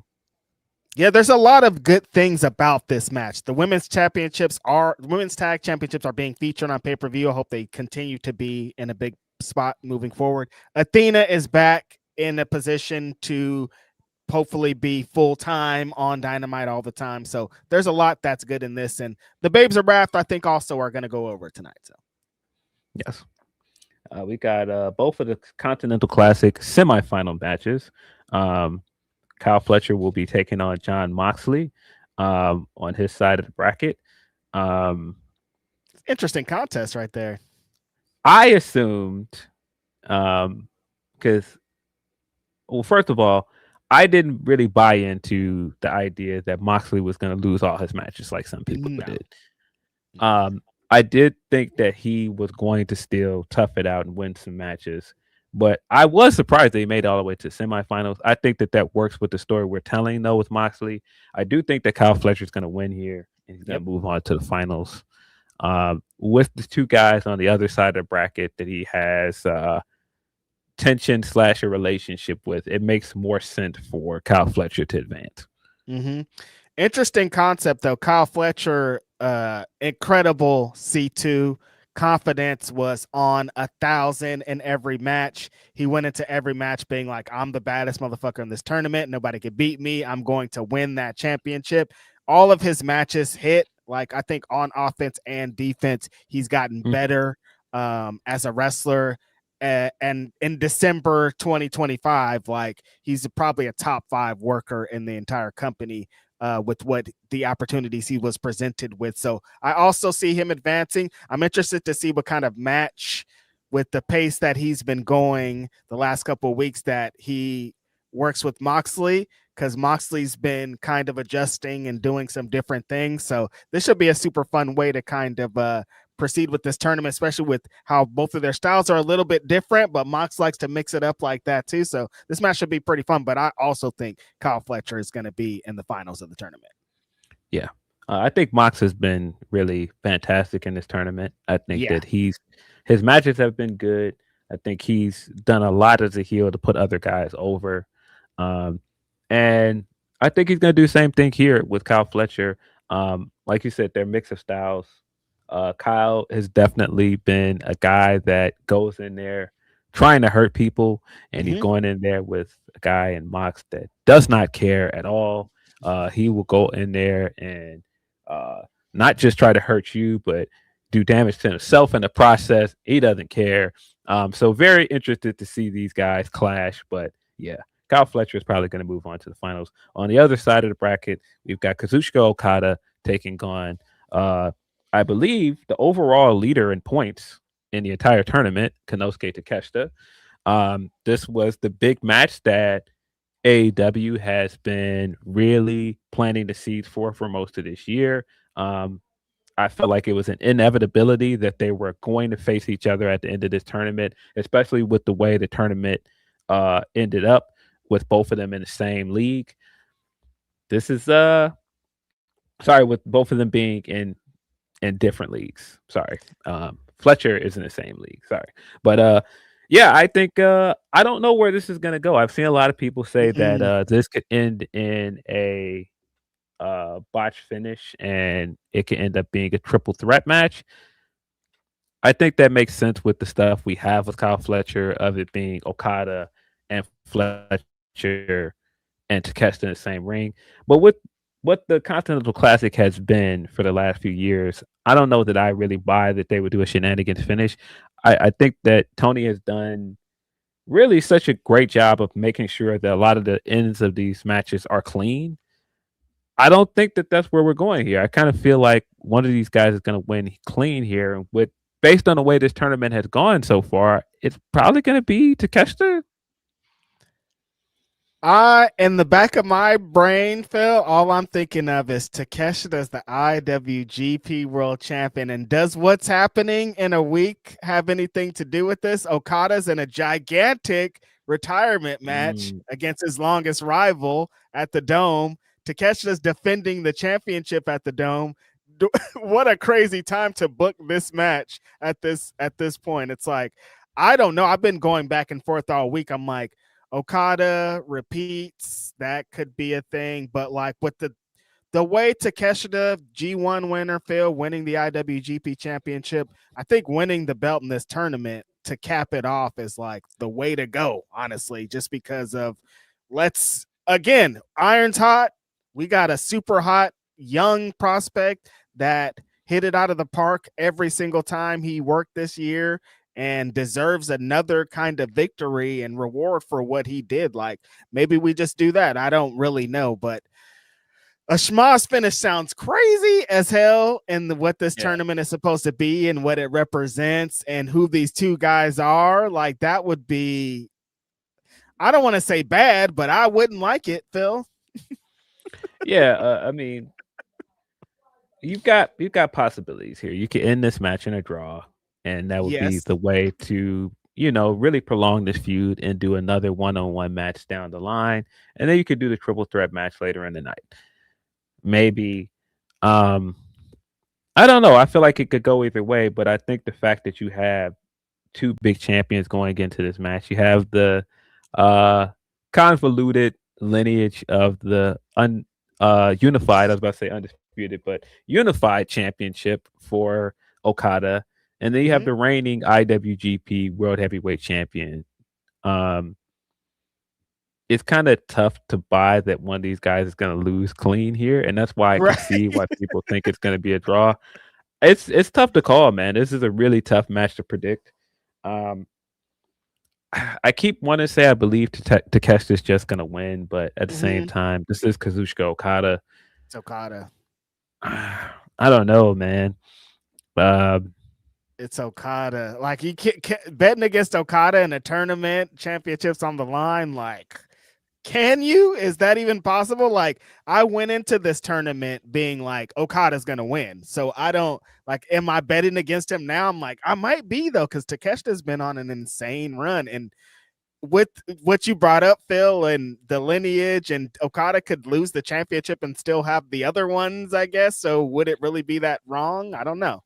So, if Okada loses his semifinals match, he will effectively relinquish the unified belt because he doesn't have both belts anymore, and that would guarantee we would have a new continental champion coming out of tonight.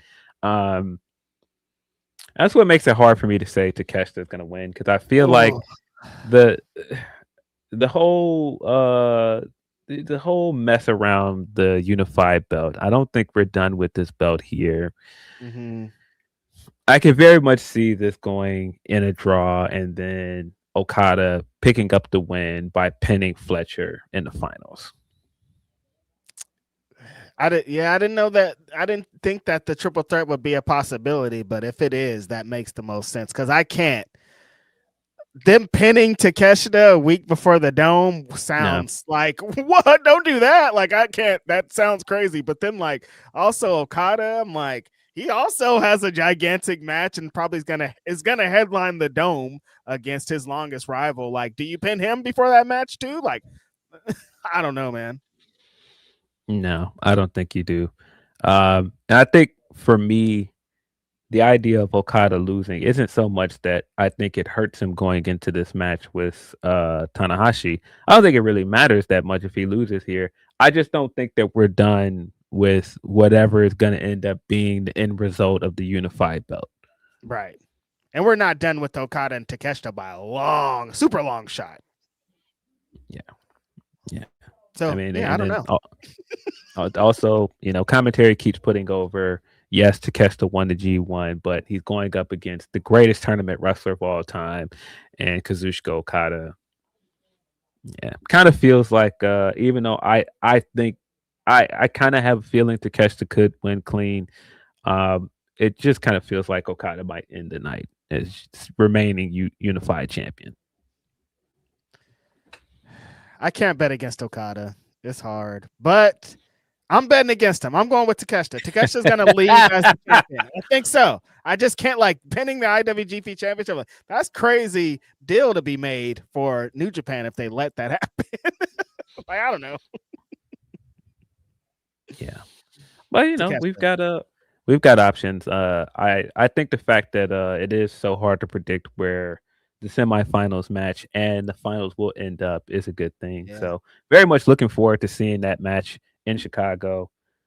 We've been wanting this match for so long, and the tension between Okada and Takeshita is really boiling over at this point. The visual of them closing out the night with both their championships up, that's the type of match you build a pay-per-view around. So regardless of what happens tonight, I don't think we're done here. I do think we're going to get another Okada Takeshita match by next year. And we've been building this match for a while. Takeshita is talking about walking in this guy's shadow. Like, there's so much history behind this. Takeshita is the heir apparent to him, is he? Like, there's so many things that's going on. But really, we're just about to get a crazy-ass match. So that's what matters. Yes. Based on the stuff from this week, we're getting Gabe Kidd versus Darby Allin. I think that was a nice addition to this card. Glad that Darby is going to end up on this card in some way.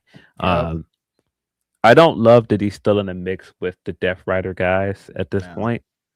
I think that there was so much finality to his match, the end of his feud with Mox, that I wish that they had a better plan going forward with him. But I'm not mad at it. I think that this match will be good. I think Gabe is a guy that every time people are like, here we go with this. And I think, despite some of the criticisms of Gabe, he has had a strong year in ring. And I think that we probably would be talking more about his in-ring work if he didn't have to vacate his spot in the G1. I think if he had a strong G1 this year, I think people would be talking more glowingly. I still think he had one of the best matches of this year with Kenny Omega to start the year. And I think he had some strong matches this year with Yota Tsuji. The match that he had here in Chicago against Ishii was also fantastic. So I have faith that Gabe can have a strong match, and Darby is Darby. Darby still is one of the most unique wrestlers on this roster. I think this match is going to be better than a lot of people expect. Yep, and we saw him work a really fun match with Mansa earlier this year in Vegas, Gabe Kidd. I saw him work a fun one at West Coast Pro with Carl Fredericks. Super strong in-ring year. The promo this week also was fire that he cut on Darby. I'm like, nah, this guy really gets it. Like, you can't let Gabe Kidd on the show without letting him talk too. Happy that Darby is okay. I wish he could have. Now, honestly, I think it played out how it did, because I think Jack Perry had an incredible C2 and kind of unfortunate how it happened, but I think it really helped out Jack and where he's going to continue as a singles wrestler. But seeing Darby back here on World's End and the crazy going through moments this year and Darby's moments and being like, this guy is insane, like legit insane. Like, what, like just a daredevil, how we used to think about Sabu back in the day. And like, you just never know what this guy's going to do next. Like, that was Darby Allin's year, and he might finish out with another crazy one. Last time we saw him on pay-per-views being press slammed into some fire. So who knows how they could end it up. Yeah, and I mean, with the way that this year has gone for Darby, of course, my man Gabe was one of the guys that helped to light him on fire in that match. So yeah, he's already had the match with Pac at the last pay-per-view, and so yeah, this is kind of the logical next step, is to come and get revenge against Gabe Kidd, and I think Darby's gonna win. I think this is a bit different from the Pac match, where it felt like Pac needed that win to solidify him. I think Gabe will be fine in defeat. Darby really needs a win to get himself back on track, because he felt strong coming out of Mox matches, and then we're now kind of in 50-50 world with him. Yeah.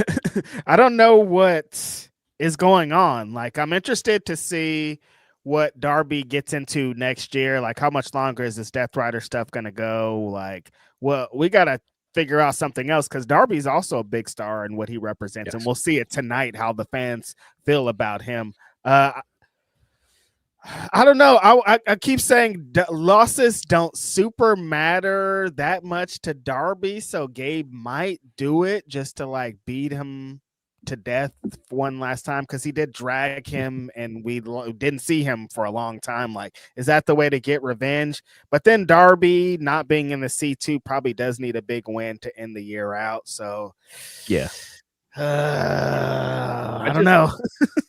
I just can't see Darby coming off of a loss to Pac and then having to not take part in the C2 because he wasn't cleared, and then coming here and losing. I just don't see it. I think Darby's gonna win. And like you said, beating Mox and then like losing to all the other guys would be kind of weird. Yeah, you're right. yeah. I just think there's a few of those storylines that felt like they had reached the end of it, and it felt like they were going to have something for this pay-per-view. Like, I have to assume maybe there's going to be something for Kyle O'Reilly at this pay-per-view. Maybe Kyle was going to be a big part of C2. I don't know. But yeah, I think it would be a mistake to have Darby lose here. I mean, I wouldn't hate it for Gabe because I'm a fan of Gabe, but I think Darby's got to win. They got to start setting Darby up. Yeah. Especially with how hot he came back, and like I said, the Mox stuff ended up being very good. I thought the Mox feud was really good for him, and it kind of feels like we've taken steps back since then. Yeah, weirdly enough, like he should maybe even be closer to the world title than he is. He feels like so far away from the world championship at this point. Yeah. We got a Chicago street fight for the AEW World Tag Team Championship. FTR will be taking on the Bang Bang Gang, team of Juice Robinson and Austin Gunn. This, of course, is playing out after the matches and the storyline on Collision. Yeah, I think this is great. I'm glad that the Bang Bang Gang will be taking part in this pay-per-view. I think Juice Robinson continues to be one of the most entertaining wrestlers on this roster. Never going to be mad at seeing him on a pay-per-view. I think Austin is underrated too. I think that the Guns in general are extremely underrated. Can't wait for Colton to get back so we can get the gang back together. Definitely cannot wait to get King Switchblade back in the building to get this group back to full strength.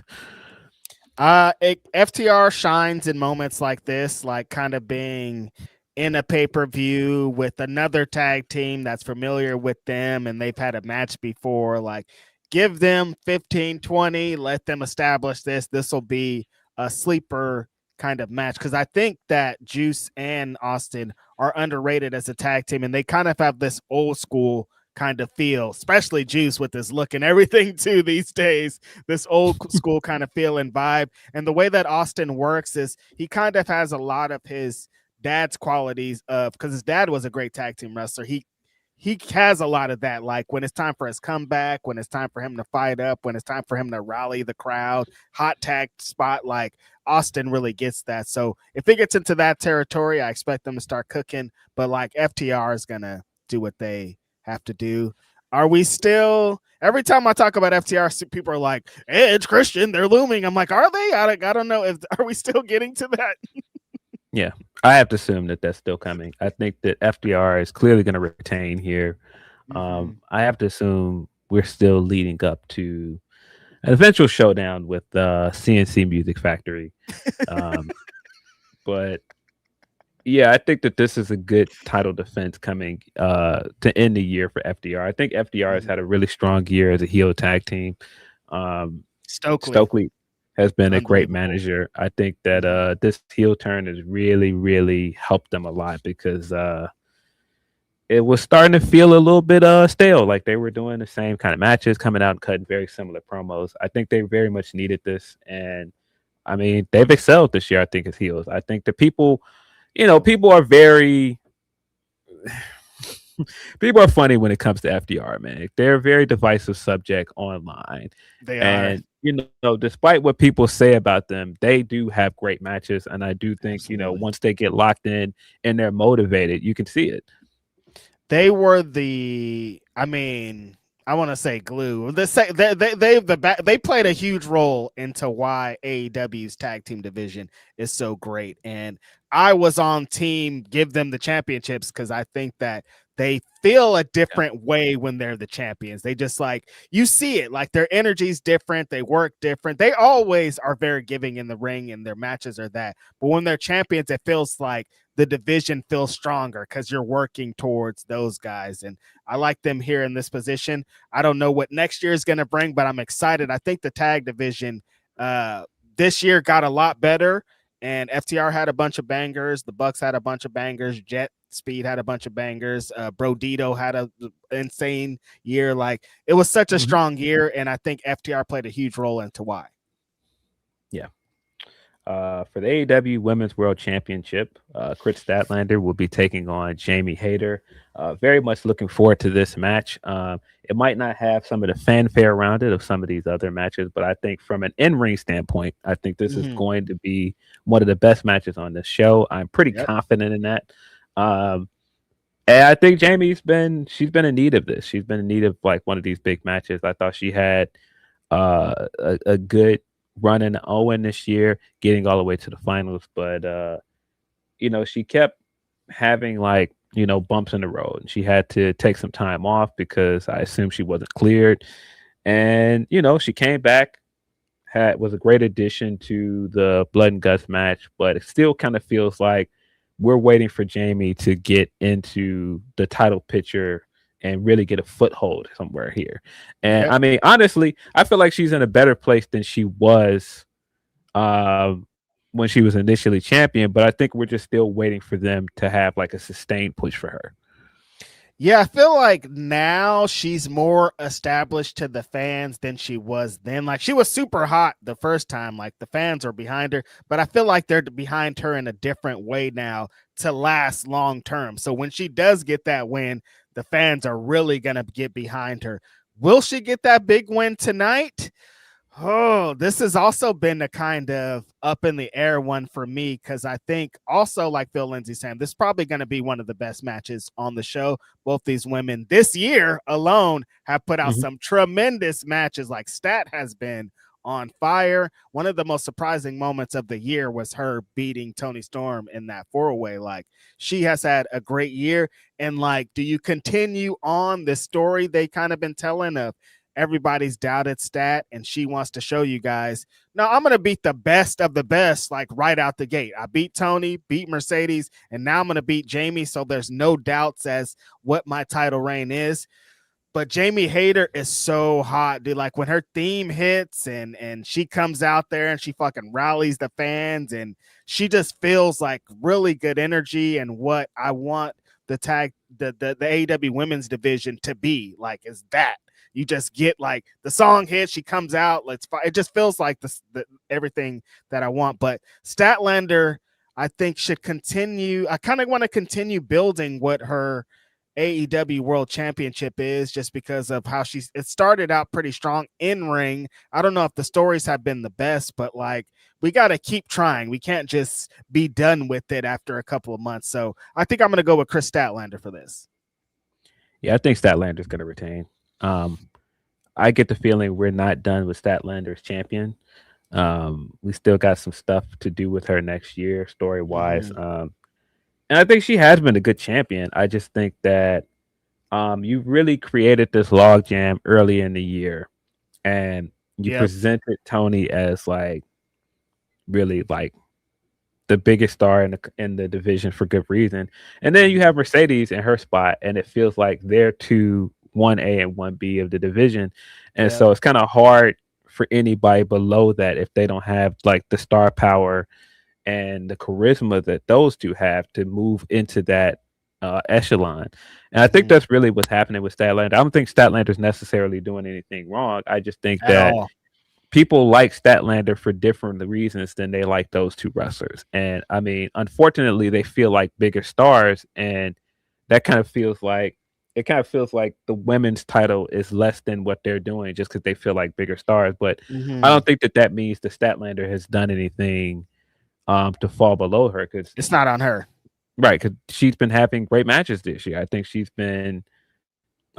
looked more confident as a promo as well. I think when you give her the opportunities, she's done very well with that. And that's why I also think that this match is going to be good. But it just doesn't feel like it's Jamie's time to win yet, man. It's something about it. It doesn't feel like this is it. I wouldn't be mad at it. I know people, based on the build to this match, are thinking that we're going to get a heel turn here. I don't know if I buy that. I kind of feel like this is Jamie being like, look, man, we teamed up together. We did the blood and guts match. And then after that, teamed up together again to, get rid of the Sisters of Sin, Triangle Madness. But I still want to beat you. I still want to be champion. And I think that should always be in the mix. It doesn't really matter if both of these two people are baby faces. No, I want to be champion. And yeah, it looked like she did something heelish the other night where she accidentally hit her with the haterade, and then she was like, oh well, I'm picking up the belt. This is still my focus, but I just think that should remain in focus for everybody in the division. Hey, cool, that was fun, but I want to be champion. I want to be the best. I want what you have.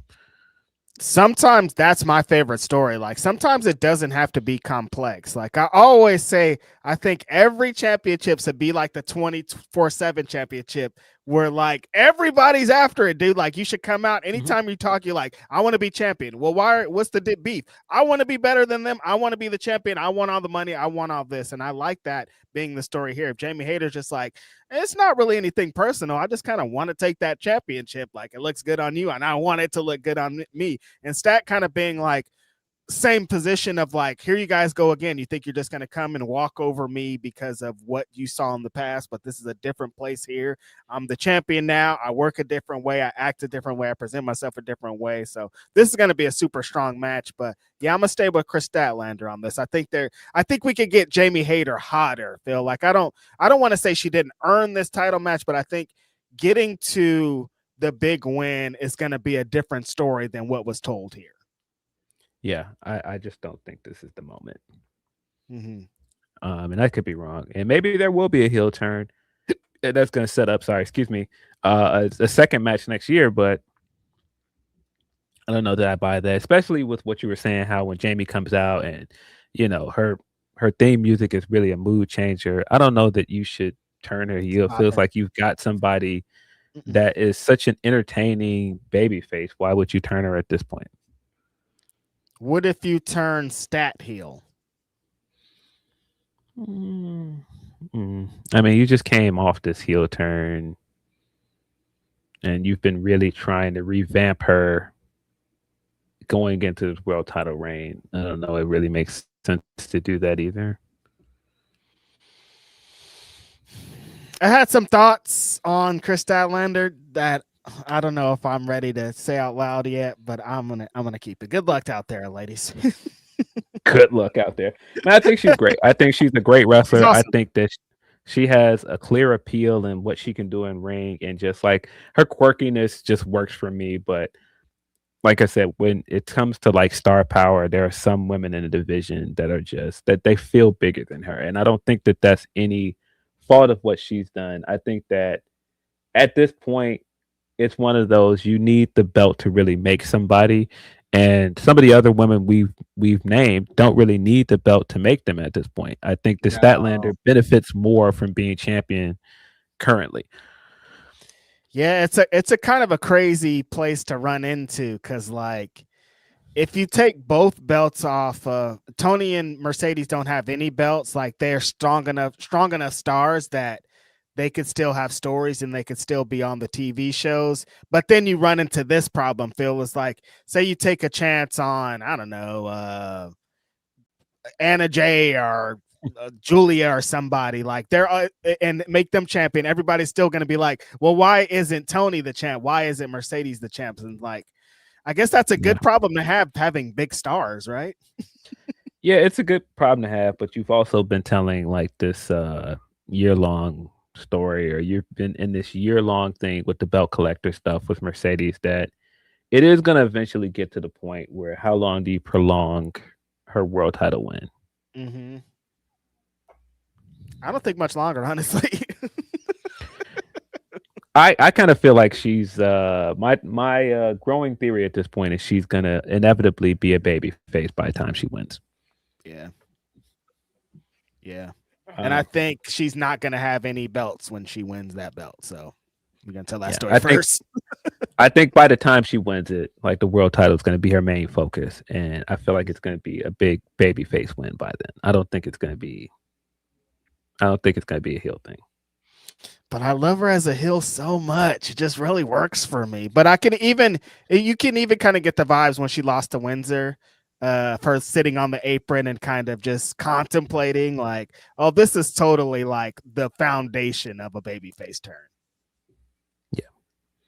Yeah, it's I think it's definitely one of those we've seen enough of like heel like ends up losing everything and then builds himself back up. Mm-hmm. I mean, we just did it with the Bucks. Yep. But yeah, very much looking forward to that match. Probably one of the matches I'm the most excited for tonight. We've also got the main event, Fatal 4-Way for the AEW World Championship. Samoa Joe will be defending the AEW World Championship against Swerve Strickland, Hangman Adam Page, and MJF. We got a little bit of discourse coming out of this, of course. I'd say so. Max returned last week and used his contract to add himself to the match, so now it's a Fatal 4-Way. Then we got his promo last week, which some people were not happy with for various reasons, whether it be it looked like Max just came out there and got to really browbeat all the baby faces and they didn't really get a response to him. Some of the convoluted way we got here was Joe's win. And then we got to this week, and this segment this week was interesting. I came away from it, and I don't want to continue to beat this horse. So I'll just get this out of the way immediately. I came away from it thinking that this should be a triple threat match. It feels like Joe should not be in this match. It feels like we didn't really gain anything from making Joe champion and getting here. I think that this would have worked just well. Honestly, it would have worked better if this was just Hangman, Swerve, and MJF. I'm thinking of when Joe won. I'm like, was this just for the shock? Because the story hasn't told me any reason at all why Joe should be champion in this. Like, you've been telling us since when Max returned last week that he's beefing with Hangman Adam Page, who he's pretty much been beefing with since AEW started, and Swerve, who he's been beefing with for like 10 years. You know what I mean? Like, it seems like they've been telling the story of, I keep running into you guys. You guys keep getting in the way of me being world champion, and that's what it is. And Samoa Joe is either standing in the background or backstage on cameras. Like, what is the role of Joe being here, Phil? I haven't figured it out, and it's getting even farther away from the point as the weeks go on. I'm like, okay, so just for that big shocking win at the pay-per-view. Yeah, I just don't feel like the Joe win really did anything. I think this would have worked just as well if Hangman was still champion and we were moving probably into better, honestly. I think that was the better move, but yeah, again, I don't want to belabor that point because I've already made that point. I think this segment this week confirmed for me what I've been thinking really since Swerve was champion, and that the money match here is Max versus Swerve. And when this segment was happening, I was just like, oh, they've got something hot here. Here we go. I don't know if they're going to go back to this next year and do a one-on-one match with these guys, but even if like the tension between these guys, they got something interesting here.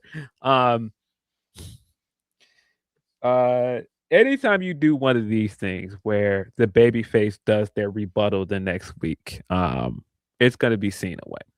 Yes. And so they had a tough task coming into this. And I thought the Swerve did pretty well, all things considered. I thought his promo was good. His response to the Diddy thing, people are going to feel a way about it because people don't want to see Diddy talked about in this way. And it does look kind of wild when you have two wrestlers going, "No, I'm not Diddy, you're Diddy." But I Yeah. think it's that's just in a vacuum outside of like actually watching the show. I think as a response to what Max said last week, I thought it was a great line. And I think everything else he said here, you can get into some people who are not going to care about like the stuff that seems like a work shoot stuff. But I think overall, I think it worked with what Max does well. I thought the swerve showed that he belonged. I thought that for what used to be like not his greatest strengths before he became a main eventer here as being a talker, I think he's grown leaps and bounds as a promo guy.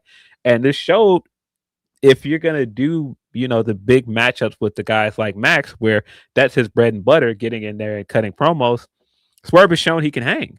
And I mean, we already knew Hangman could, but I think this is more of us seeing that, Swerve has not scratched the surface yet. I think there's more this guy can continue to grow and be consummate main eventer for this company. But again, it just feels like we could have maybe gotten here in a better way. But like the discourse around the actual segment this week and people being like, "Oh, well, what does this do for anybody?" It's like, well, guys, last week you were like, "Well, he came down there and ran all the baby faces down. They got nothing." And then the baby faces come back this week and get their get back, and it's just like, "Well, who does this help? What are you guys looking for? What do you guys want them to do?" That's what, when I saw that response of like, "Oh, they made Max look like the baby face in this," and I was like, "Did they?" Like he was getting choked down. No, he got his comeuppance down. Yeah, I'm like, this is what happens when you talk shit. You get beat up and you get ran down the same way. I didn't really like. Sometimes a baby face is gonna fight fire with fire. That's the thing. It's not that this heroic, like, I'm above that, I'm gonna keep it on the line. No, I'm gonna come back with shit too, if that's the thing. I'm gonna go right to the line that you were on, because that's what kind of game that you're playing. Phil, what's better than fucking tension, some what feels real? Like you can't write that. You can't make this thing up. Like when it feels like a big main event match from two guys who might not feel us a way about each other or do something, like you gotta capitalize on that. And I left the segment the same way. Like, damn, that Swerve and Max match is going to be hard whenever it happens. Yeah, I still feel like that's a big money match at this point. But yeah, I think you had this tough line at this point because of the way that the Max segment went, and you didn't want Hangman and Swerve to come out of this and do nothing coming into the pay-per-view. No. It would have kind of looked crazy, especially if my prediction is right, and I do think Max is going to win.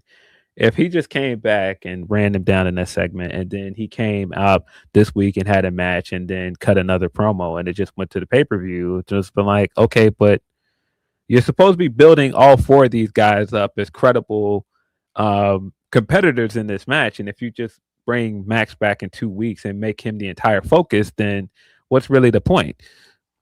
How did you feel about the Hangman parts of being like, them Hollywood execs wouldn't like to see you being this on TV? I don't think that worked as well because it was just kind of like, it was a very wrestling thing to say. Yes, right. Exactly. Because it's like, they don't care about this stuff. They do not care. What do you mean? Yeah, it was very wrestling. It was a very wrestling promo. But I think his overall Blue Sky Hangman, they're like, he's taking that Blue Sky shit too much, and I'm like, I hear what you guys are saying. That's funny. Yeah, I think the overall point he made though of being like, no, we're not just gonna let you do what you always do. Come out here and say things and let you get away with it. I like this duo of these two guys that went through so much together, and they're just like, nah, nobody scares me but that guy. Mm-hmm. Both of them are kind of pointing at each other like, nah, we've been through war with each other. The person that worries me the most is this guy. Max, you're nothing now. Like after everything we went through together, you're a walk in the park. And so I like that idea that they would both show up again in this like reluctant alliance. Like, no, you're in a way. Like I do think it's super interesting how after last week and this week, almost 100% of the people are like Max is going to win, though.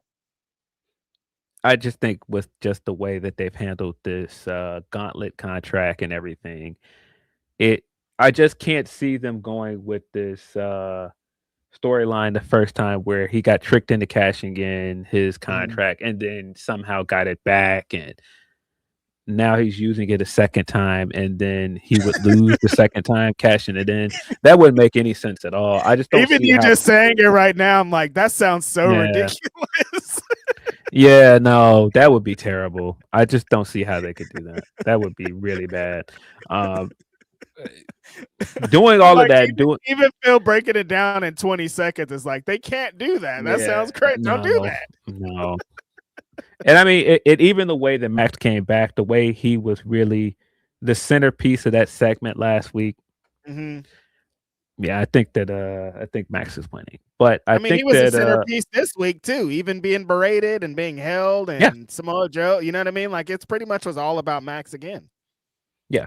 If anything, as much as I thought that this promo did for Swerve, this really strengthened my belief that Max is winning coming out of this segment. And I don't think that's necessarily a bad thing. I just wish no. I just wish that we hadn't done this win with Joe along the way. I think it would have hit harder if Joe didn't win and Hangman was still champion. But it is what it is. But yeah, I thought the segment itself, I liked it for what it was. It didn't get the reaction that I think it would have if it wasn't one of these holiday week shows where people weren't expecting much.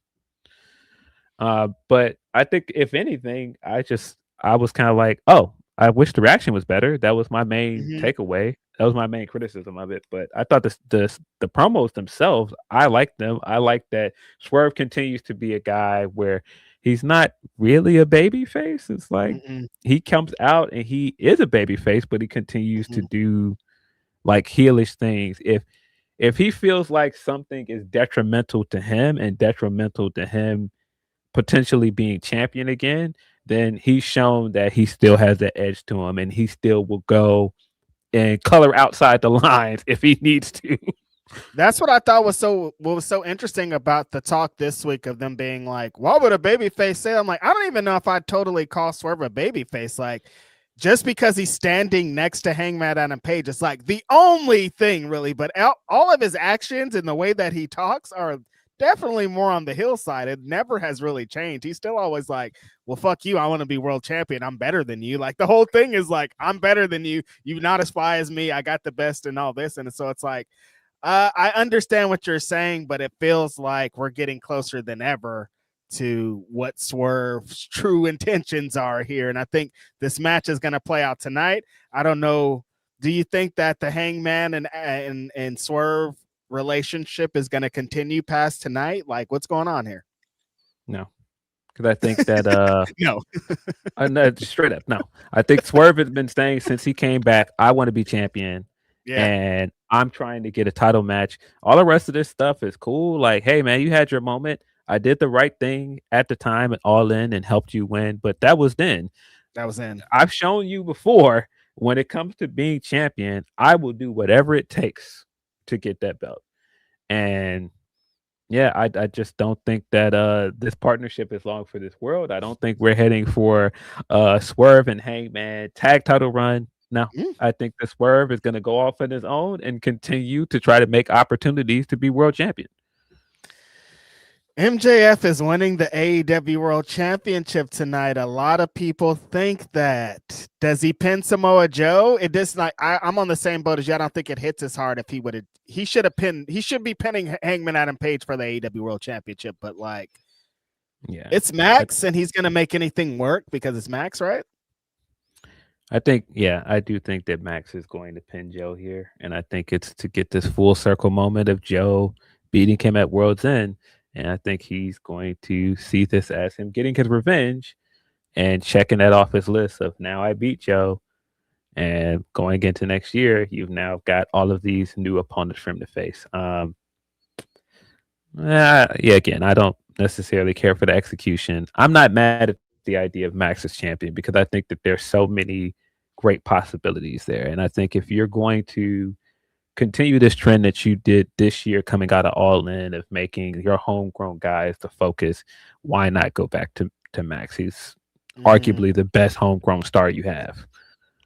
And like coming off of Happy Gilmore, he got another movie coming out, like big year for Max, like capping it off with him being world champion probably makes a lot of sense. I'm just like, I know what Max be doing. He might get another movie offer tomorrow, then he's on set for 3 months and we never see a world title match. So I'm like, I don't really know where I land on it. But like, yeah, if we're talking, especially how we've talked this year about these under 30s, Phil, and how they talk about these lists, and I said that they had MJF fucked up on a lot of these lists and what he represents, and like if AEW really wants to put on a stamp on who they are and what they represent, the homegrown big star of Max ending the year as world champion, that makes sense. Yeah. One of the best things that Swerve said, by the way, in that promo, and I thought it rang incredibly true coming out of it, especially it was some stuff I saw this week. I was like, oh yeah, he nailed that point home where he was like, I'm going to tell you guys a secret. You guys, say this guy's a scumbag and all these things. He wants to be liked by you guys. He wants to be loved. He loves all the attention you guys give him. He loves all the tweets, all the retweets. He likes all this stuff because he deep down wants to be liked. And this week he shared that green screen of him doing the dance like Swerve. And you I was saw like, that. You saw that too? How he's like, do your thing. I'm like, a heel. That's not really a heel thing. Yeah, that's not really like a heel would be like, fuck you, not like here's a thing to make fun of me. You know what I mean? I was like, yeah, that point was dripping home this week. And I've been saying since the beginning of this year, his real beef with Hangman is, hey, why do they love you?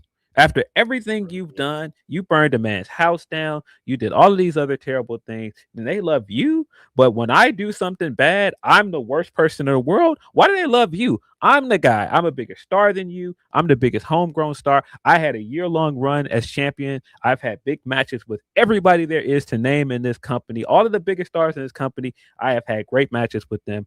Why do they love you? Which is really, why don't they love me like they love you? Yep. He's saying all those things to himself of like, I have all these things. Why is Hangman still over me? Why do the fans still feel like that about him? When I'm a big star, I've been in movies. I'm the champion here. I was longest reigning, all this. It just doesn't make sense. But it's really an internal battle he has with himself, I think is what it comes down to. Great storytelling. I mean, Max thinks deeply about all these things and kind of ending with the Samoa Joe thing. It like makes a lot of sense. It's just, I think when a lot of this time this year, we talked about where the AEW World Championship was going to go. I didn't know if I had Max slotted in there, but again, not mad at it. Yeah.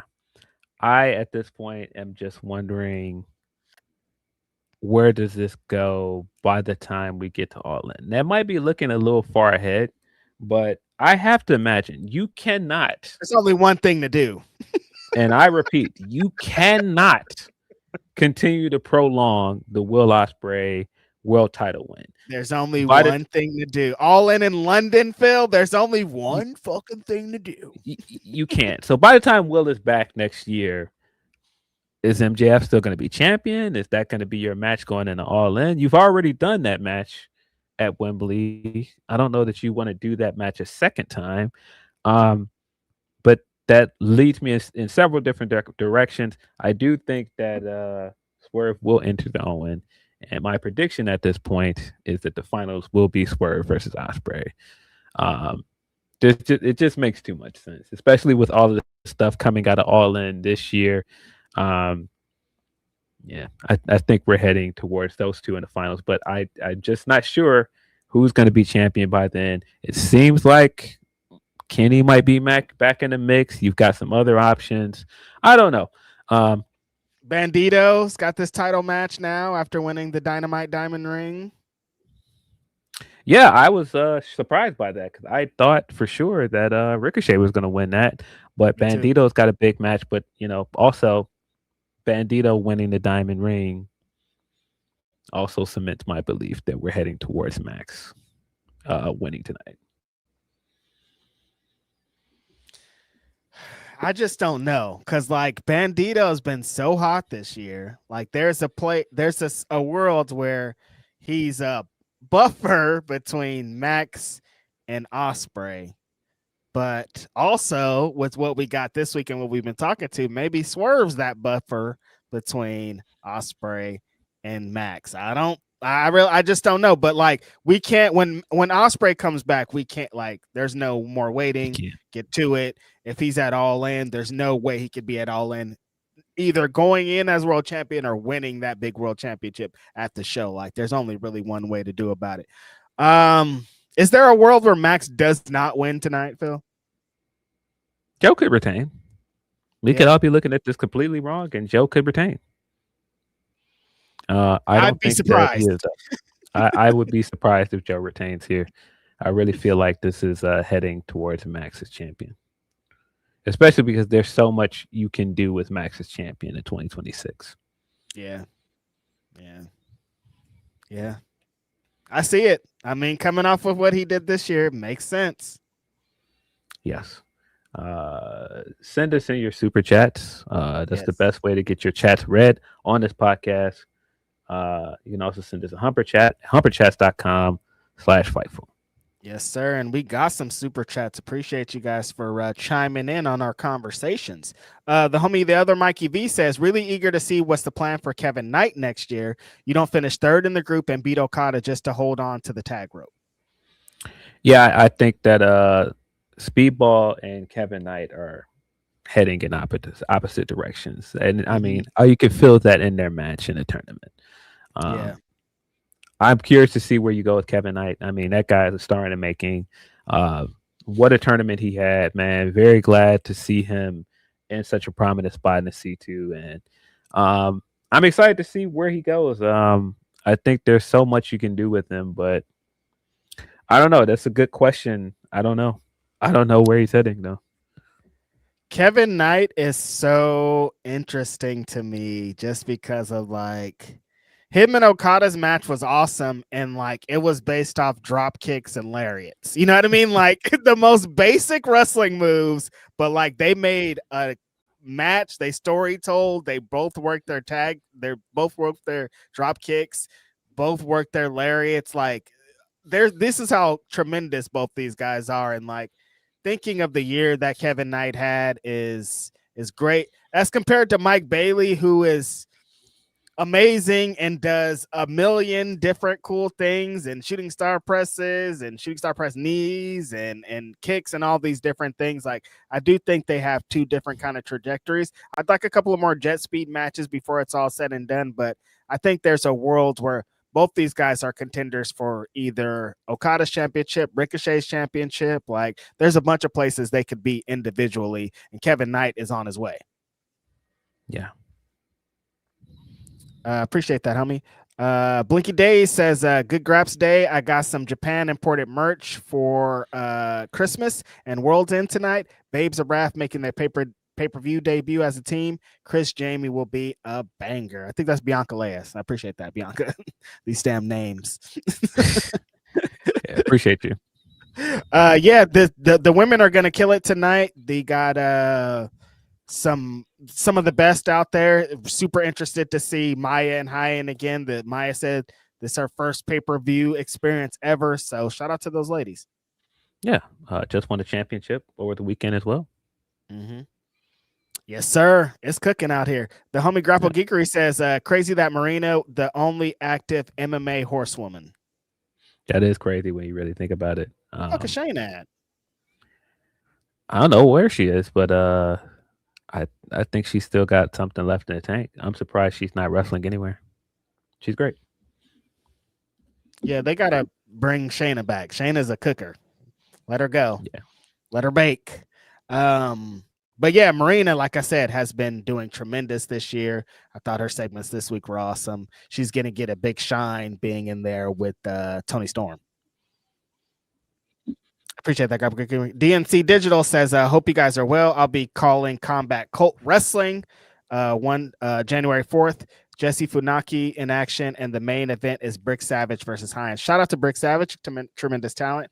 Hyan's awesome, and I see that Jesse Funaki, Funaki's son, is making some waves out there. That's cool. I haven't seen any of that, but that's cool. Yeah, man. Wrestling children are pretty hot out here, man. Appreciate that. Ken Jr. says, I want Moxley to win, but Okada is the tournament king in AEW.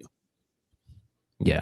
I think that Mox's descent in the eventual mutiny is the bigger story here. Mm-hmm. Still going. Maybe we'll see some more on it tonight after his loss. I appreciate that. Jaded 1885 says the end game is definitely Okada pinning Fletcher in a triple threat. It also causes Don Callis family tension. That faction is waiting to implode. Also, when the heck is El Clone gonna wrestle? Yeah, unfortunate that Hologram got injured. That really put the kibosh on was going to be assumingly a big part of Collision this year. So I don't know. I still think you could put El Clon in some matches. I don't know why they haven't. Yeah, I'm like, I understand that Hologram is out, but like he could still work. Like, is he out too? Maybe he was injured for a little bit of it too. But yeah, I think creating some tension in the Don Callis family moving into 2026, showing some cracks is the move here. I appreciate that. Monkey D Cam says, happy Grapsody, World's End and holiday fellas. Keep doing your thing and don't speak ill over the pets. I believe in Drake. Drake May. Don't speak ill of the Pats. Might be on the wrong podcast. Yeah, man, Drake May, man. There was a lot of slander on this guy at one point, man. He came from the same alma mater as former Bears draft pick Mitchell Trubisky. We don't have to talk about that, but Drake May was the better pick coming out of there, I thought. And good for him. He's had a good year. Keep believing. Appreciate it, homie. Grapple Geekery also says, give us Mox beat down tonight, TK. He wants them to relieve Mox of his duties in the Death Riders. Will tonight be the night? I'm not sure. Maybe. I think World's End makes a lot of sense. I have to assume they're going to start like wrapping up some of the biggest storylines of this year and really building up new things for next year. So it makes sense here. It's the end. It's called World's End. This would be a good place to do it. So maybe. Appreciate that, Grapple Geekery. Uncle Donk says, all due respect to Stat, she doesn't have the same level of aura as Tony, Mercedes, Jamie, and Willow. Stat still deserves the belt. Yeah. I just think it's a star power thing. I think otherwise she's a really great wrestler and she's a deserving champion, man. I just think that some of the other women that you name feel like bigger stars. That's all. Yeah, but like in ring, she's just as good as any of them. So that's where it's like, do you keep going at it? Will the star power eventually come on the same level? Like we just don't know. Yeah, you got to see what you have in her, and she was so overdue for a world title reign. Yeah, I mean, it couldn't hurt to give her the reign and like really see what she can do. And I think, like I said, when they've given her the opportunity, she's excelled. Every time they give her the big matches, she does well in the matches. I think she's continued to grow as a promo. So, you gotta give the women opportunities. You cannot continue to only bet on the same two women because you already know you have established stars in them. You have to give the other women chances to grow. Just keep going with Stat. Keep trying it, and eventually they'll get there. Appreciate that, Uncle Donk. Young Odo 94 says, I think Stat can feel bigger, but simply just giving her more time to talk in front of the live crowd. She's worked too hard on promo to stay backstage. I thought the promo she cut this week was great. Yeah. I'm telling you, I think she's gotten better and better as a talker. Yeah, I like her promos a lot. I think it is also that just like reps, getting out there, kind of filling the crowd, having a purpose of talking to. Like there's a lot of things that go behind it, but I think she's super excelling at doing that. And then the homie Anwar Starwin says, don't get tricked into no 4-hour episode, guys. Now I gotta get out of here. Already feeling the modes, man. Yep. Not today, homie. But I appreciate you, Anwar. I hope you're having a good holiday, brother.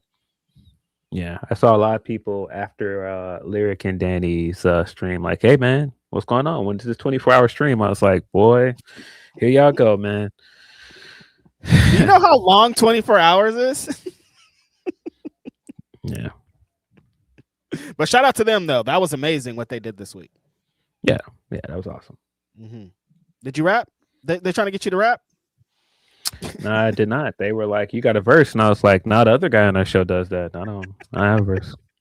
I was like, wait, Phil got a verse? What's going on here? What do you mean? And this is how this whole Domino Spades thing happened, because she tried to guilt me. She being Danny is go, yeah, but look, Joe came on here and did a verse, and like this white person from Scotland did a verse. Oh, wow. And I was like, well, wait a minute. Yeah, we're not gonna do that. White people have nothing to lose by being bad at rap. It's different. If you're black and you show up if you show up on a court, you better be able to play. Like I said, it's different. You can't just show up and you show up at certain places. You better be able to dance. What are you doing? Hold the wall if you can't dance. Like you can't. You're not about to set me up, bro. I don't even go to the basketball court. I don't walk past it. I don't want somebody to be like, hey, you, come on. Like, if I'm not equipped to dance, I'm not going to be putting myself in those situations. Phil is right 100% on the money, because if somebody say dance right now and you're trash, you're out of here. You're out of here, dog. That's why I'm like, no, you can't. That's a terrible bar meter. Like them not being good at rapping, and it's just like, oh man, what a novel try. Like, yeah, that's not that surprising. Spit. But I in my brain feel like if you're black, you can rap. I don't know. That might just be a wild stereotype. But this is my point. This is what I'm saying. Like, you get on there, you're trash.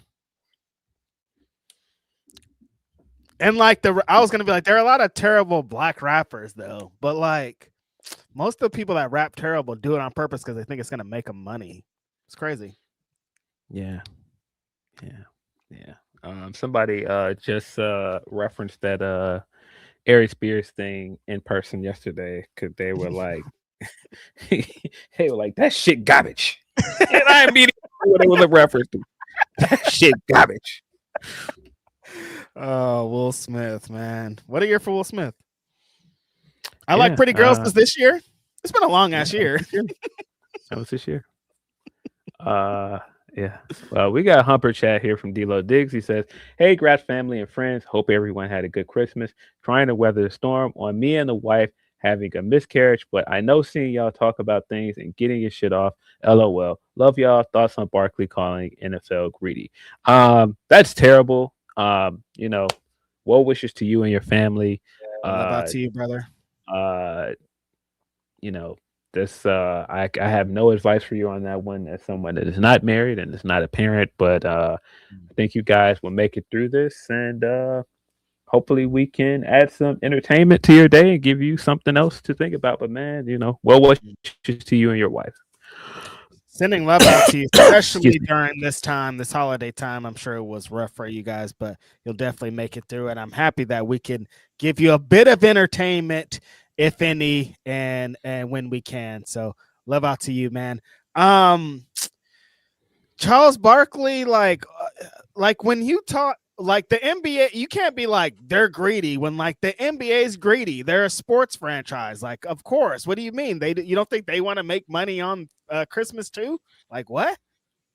He's right. He's right that the NFL is greedy. They are, of course. Trying to come in and now do some more Saturday games, and now you're trying to do Christmas games along with NBA. Yeah, they're definitely greedy. I don't even understand why that would be somehow a hot take. They're greedy, because a lot of these big companies are. I saw a lot of people that were upset at the Netflix broadcast. I didn't watch it, but it seems like it was kind of like the debut of Raw on Netflix. I'm like, they were like, there's celebrities here. People are dancing, backflipping and shit. I'm like, okay, so that's just the Netflix vibe, I guess. Yeah. Listen, could have been just everything going on with the Bears on Saturday. I was cool with football on a Saturday night, like being able to enjoy your game, and then the next day there's nothing else going on. You don't have to go to work or something. You don't have nowhere to be on the next day is still Sunday. That was cool. I was cool with that. But it's kind of like having the wrestling pay-per-views on Saturday. That's how I felt. Mm-hmm. That makes sense. Yeah, I mean, who would be mad at more sports of their choosing? You know? Yeah, but no, all of these companies are greedy. Yeah, no shock there at all. it's great. Why would anybody be shocked by that?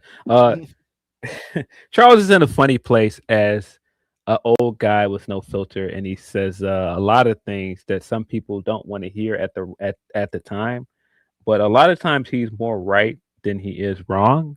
Yeah. But I think the way that the message comes across, people are really disagreeing with how he chose to say something more than what he's actually saying. Like, I thought it was really funny. I thought it was really funny that people were mad at him again for saying that the Lakers are not a good team. And I was just like, but they're not a good team.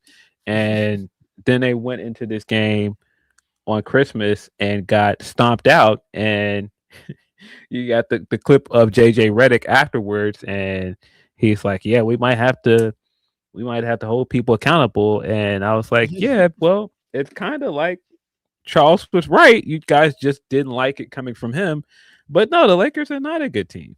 I think people keep trying to hold on to this this Cinderella into LeBron's career, and I just don't think it exists. Everybody gets old, and everybody's day in the sun is over at some point. And just with the way that they've put teams together for him, I don't see how this could end in a good way. And that's what I was going to say. I'm like, he's carved this ending for himself, getting to work with his son and shit, and the way that he fixes teams and coach and all this stuff. I'm like, this is all on him. I feel at this point, like, if you wanted to be on the way out on like some winning young ass team, he could be, but no, he's choosing to try to be a Laker, and he want to see his family, and he do podcasts and barbershop and all this shit. It's like, no, you asked for this, brother. Yeah, I just I don't think that this is going to end in the Lakers winning a championship and him having this last dance scenario for him. No, I just don't see that that's where this is going. Everybody gets old, man. It just is what it is, man. That's fine. I mean, money can't beat time, you guys. Like, no matter how much money you could do, he got this $1 million insured body and all this. Like, sciatica is still going to get you, brother. Yeah, one of the most fortunate star basketball players of all times when you consider the fact that he's never really had to deal with a major injury. He hasn't had any real catastrophic injuries that has kept him out for a long time. And now you're just seeing all of these injuries add up, and he's having more of these nagging injuries because he's old. The 40 is old for a basketball player. Absolutely. When you've been playing at the highest level for so long, his body probably feels like 60 some days. Yeah. Look, Sal Cruz has said, not gonna lie, Phil, I'm a Lakers fan, but he ruined the vibe since he came back. I'm seeing a lot of people that are saying that they were better without LeBron. Yeah, I feel a lot of people. I feel like that was kind of the attempt from the Lakers organization with bringing in Luka and how they structured the team. I think they're moving on from him, man. And I think it's time. I don't see how you give this guy another big contract after this year. I think you got to move on. This is it. Wrap it up. Hey, look, you got it. All the analysts before he came back being like, they're going to have to adjust. They're going to have to do this. They're going to have to do all this. I'm like, it's not going to work out when he comes back. And it hasn't been working out since he came back. Yeah. It feels like they're heading towards the usual LeBron special of, if the team's not where he wants to be by February, we're going to get an all-star break trade. But the thing is, they don't really need a trade to make a big splash and bring in another superstar. They've got good pieces. I think it's him. He's the outlier, man. People were going crazy on, I think it's Paul Pierce, and for good reason, because Paul Pierce is clearly LeBron and Lakers big hater. But people were going crazy on him because he said at one point they should trade LeBron, but I don't think he's that far off, guys. That sounds crazy. I know it sounds crazy. Trade LeBron in any scenario, but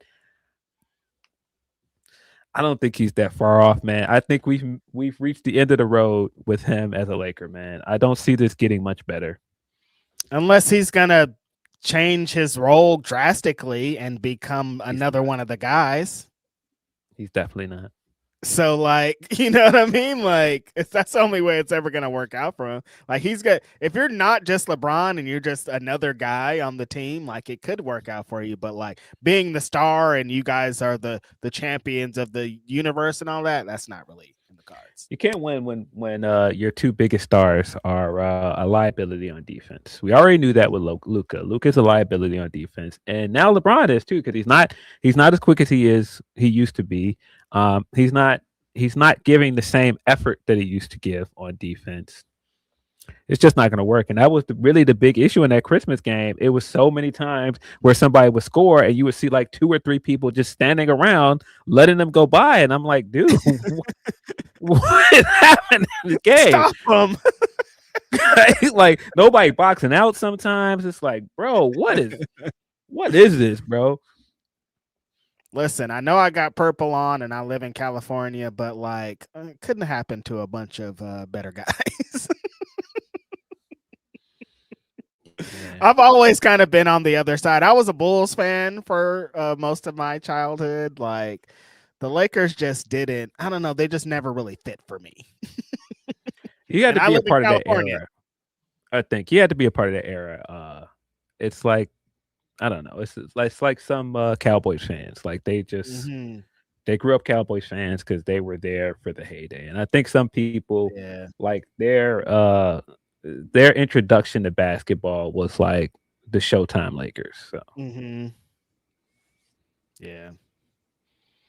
And I guess when Kobe, by the time Kobe came, I still was like, I don't know. It just didn't feel right by that time. Like I can't become a Lakers fan now. That feels weird.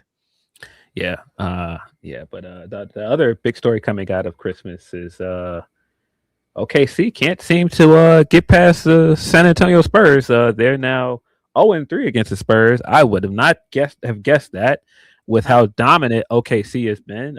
Spurs beat them earlier this year, beat them to go to the NBA Cup Finals, and then on Christmas Day gave them a shellacking. I was like, dang, Wemby still looks like an alien out there. And he hasn't even been playing full-time minutes yet, and they're beating OKC. That's kind of crazy. And I think people forget how much depth they have. They have a nice young core. They have De'Aaron Fox on that team. San Antonio's a year away, man. I think San Antonio is a year away from really, really competing. And based on the way they've looked this year, it's going to happen faster than people think. When they really lock in, Phil, it's about to be scary, dog. They got some hoopers. They're fast. They're young. They don't care about nothing. They care about basketball, and that's it. That's all. Like, they about to be tough. Yeah, they're going to be tough. But, I still think it's OKC's year.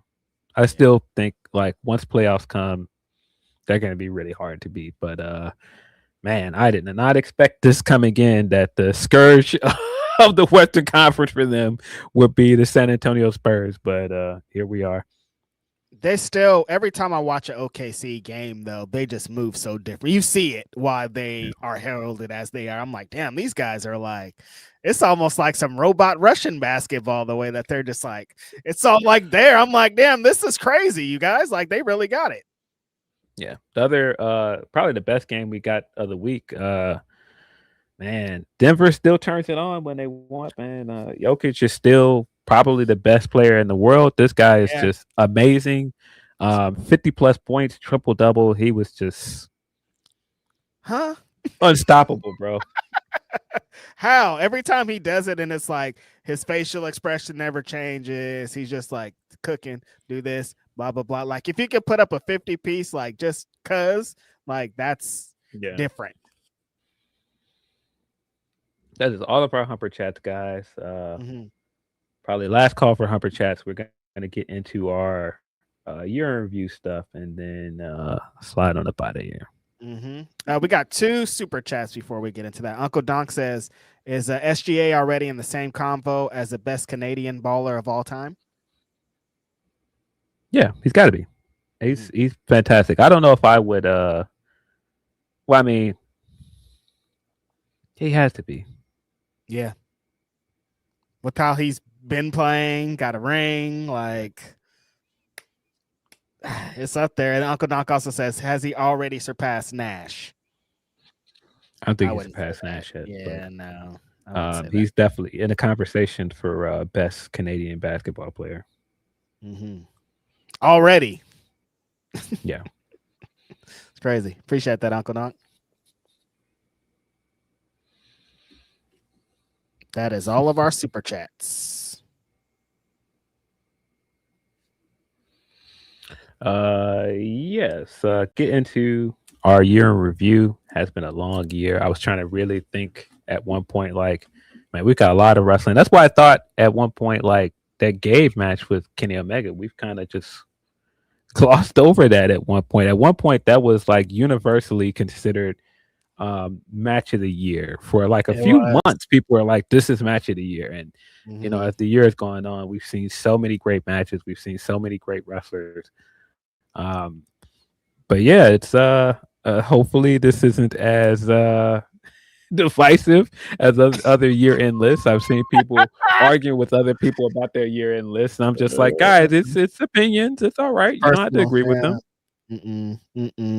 I know people are going to be mad, but like, make your own list. Chime in yourself on what you thought, because I'm pretty sure my list is going to be different than Phil's list, different than your list, different than everybody else's list, just because of how this works, how we watch our taste, the things that we're into. I recalled some moments that I had forgot about, and like, there's so many things. Some of the I included a couple of indie moments because I was like, I can't just have a full list of AEW things. Yeah. That's what I thought. I definitely looked at it and was like, yeah, there's a lot that for AEW that I would put on here, but there's other companies that I watch that I probably would put in some of these other categories. Yeah, favorite album of the year. I think it's kind of easy to predict mine, but is ours the same? Wait, what's it your probably album is. Mine is from the private collection of Saba and No ID. Yeah. If you've listened to this podcast this year, I don't think it's hard to guess that one. That is definitely my favorite album this year. I think if you're talking about what is outright the best rap album this year, it's Clip's album, but I definitely listen to the Saba album more. I listened to the Saba album driving back from Oakland or from Bakersfield to Oakland yesterday just to confirm. And I was like, oh, yeah, it's confirmed. That's my favorite album of the year. It's just too many songs I like on there. I think West Side Bound 4 was my favorite song of the year. I probably played that song, I don't know, 2,000 times or something, like so more times than anybody should play. That's a great album. I think, yeah, there was a lot of other great albums. I listened to the JIT album. Super fantastic album. The Clips album, everybody's talking about the Clips album. The Earl album, super dope. West Side Gun put out a couple of dope ones. The Chance album, I went to that Chance show this year, like incredible performance all around. Yeah, Chance album is super dope too. Like I revisit that one a lot. But yeah, this album is just perfect for me. I don't know. It's just like today, music, hip hop, and everything is just dope flows. The production was insane. Like hooks, just a great album. Yeah. There's a Nick Grant album I listened to a lot that came out this year as well. But yeah, I'm not putting nothing over Saba album. That's the one. Breakout star of the year. I think this could go either way. I think a lot of people that fit in this category. For me, and just because I love seeing the guy shine, love seeing him get more and more main roster spots. Love seeing him on Saturday Night Main Event as a part of John Cena's last match ever. Javon Evans for me, man. I think he's had an incredible year. Man, very bright future for this guy, man. I think I could have easily went with Leon as well, but I think for just the matches this guy's had this year, the Sammy match, the match against Gunther in the tournament was also really good. Then the tag match, like I said, Saturday Night Main Event. And then every time they've really called on him, he had the match with Oba for the NXT show that was also really strong. Yeah, great year for him, man. Yeah, incredible. I was going through my moments and things, matches this year. I brought up Javon and Leon from the Bound for Glory show, and before the finish, that shit was like the future of pro wrestling. Like 13-year-old Righteous Reg is like, this is for me. These two guys are here for me on earth. Like, this is everything that I love about pro wrestling was those two guys. My breakout star came down to three guys, those two guys, and my eventual winner. Somebody brought him up earlier. Kevin Knight, like, I mean, I think what he did in the C2 and all this year in AEW has been tremendous. People like, I knew he was going to cook, but like seeing the AEW fan base is so interesting because there's a lot of people that see wrestlers on AEW for the first time. So you think like they're going to come in. He has New Japan experience. He has some indie experience. And a lot of people are like, the first time I ever saw Kevin Knight was on Dynamite. So it's like you knowing that and seeing guys fresh, you don't know how people are going to take them, but people like get everything about him. They get the gimmick, they get the swag, they get the music. When he hits the ring, he wrestles like nobody else. Like the way that he works and has broke out this year, it was hard to bet against Kevin Knight. Yeah, I think Kevin's a good pick as well. I know some people would say Kyle Fletcher, but I feel like Kyle Fletcher's had his breakout year. I think Kyle Fletcher at this point, he's arrived. I think we all know that, Kyle's going to be a future world champion. I would say people that like caught more people by surprise would be, like you said, Kevin Knight or Javon Evans. Kyle Fletcher felt more like in the wrestler of the year running than like he broke out. He already feels like he's there. He didn't feel like this was Kyle Fletcher's coming out party. He came out. Yeah, I would say Ryohei Oiwa is another guy that is in a conversation for breakout guy. He had some really great matches this year, was great in the G1. Won the World Tag League with Zack Sabre Jr. I think if I had more of a sample size of him this year, I would be more confident picking Oiwa. But yeah, he's going to be out of here eventually. Like Sol Ruka breakout year, like everything that I saw her do this year, like more like that level. Like Kyle Fletcher feels like he could be world champion tomorrow, and that feels a little bit different than these other people. Definitely. I'm looking at my pick for promo of the year is going to be interesting. I just looked at it. I forgot because I'm now looking at this list after I did it late last night. I forgot that I put that, but why not? Let's just go with it. This is not next up, but we'll go with promo of the year. What was your pick? This one was kind of hard, Phil. It didn't feel like.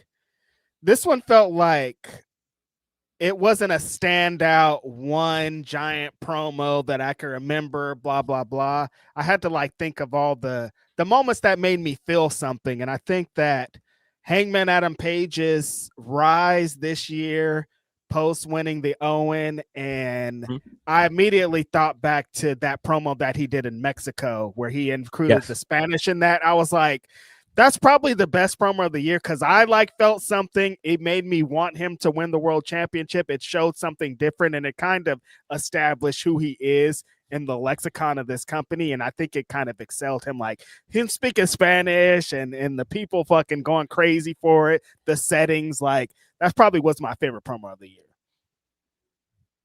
This is going to surprise people. But when I think about the promo that I have thought about the most this year, when I think about the promo that I have rewatched the most this year, like on a whim, it's Tiffany Stratton in Chicago. That is my promo of the year because every time I think about it, I start laughing, and then I'll eventually pull it up and start watching it. And it's so many things about it that are great. It's such a great train wreck. Charlotte's reaction to all of it, the crowd's reaction to her throughout this thing. Even the stuff from the week before of their backstage segment where I every time this clip pops up on my timeline, I end up watching it and laughing at it via cash in with that smirk on their face the whole time, bro. Bro, that was dangerous. Via cash in. Bro, no, but everything about this promo. Obviously, Tiffany went off script. Tiffany came in with very pointed jabs. She had the city of Chicago behind her, so it was kind of an unfair advantage of her because that crowd was not letting Charlotte have nothing my God. Yeah. A bad city to have a bad day in is just Chicago for sure. Chicago. you can win 100. Boo. Bruh. Oh. Boo. Chicago let her have it. She almost gave up. Yeah. I would say like great promos as well. Like the Oba promo in Madison Square Garden against Ricky. That was a great promo. The Ricky promo against him in their contract signing, that was also really good. Tony has had several great promos this year. Tony had a lot. Yep. That Braun promo from a couple weeks ago where he says he's gonna where he's talking about CM Punk, and it was the short one, and then he throws the mic down at the end. I was like, no, that might be up there too. Like promos that establish who these people are, you know? Yes. But yeah, Tony's had several really great promos this year. I think if I had to pick anybody that's like the best talker in wrestling, it's Tony Storm right now. And Mox has had some great ones this year, but every time I think promos, I think this Tiffany Stratton promo, and I was like, the fact that I've revisited that bunch, I have to give it the nod. Best promo of the year. And some people are going to be like, that's egregious, but you want me to do, man. It's all about the emotions you feel off of these promos. But yeah, Tony Storm's probably the most confident I would feel in somebody doing a promo at this point, like man or woman. Like, oh, give Tony the mic. She can sell this shit. Yes. Favorite moment of the year. I went back and forth on this, and I kind of it's kind of the same idea of like which pay-per-view I ended up picking for event of the year as well. Because I thought both of these, Hangman had a strong moment or strong match on both of them. But I think moment of the year is Hangman winning it All In, taking the belt out of the briefcase, and just the culmination of all of the Death Rider stuff. We were very critical of Death Riders, but I thought they ended up sticking the landing with that.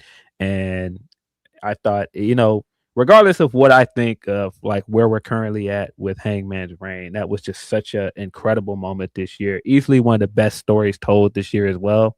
I mean, overall, Hangman's redemption arc is really one of the best stories this year. Yeah. And that's why I went back and forth on, is it him winning the Owen or is him winning at All In? And I ended up landing on him winning at All In.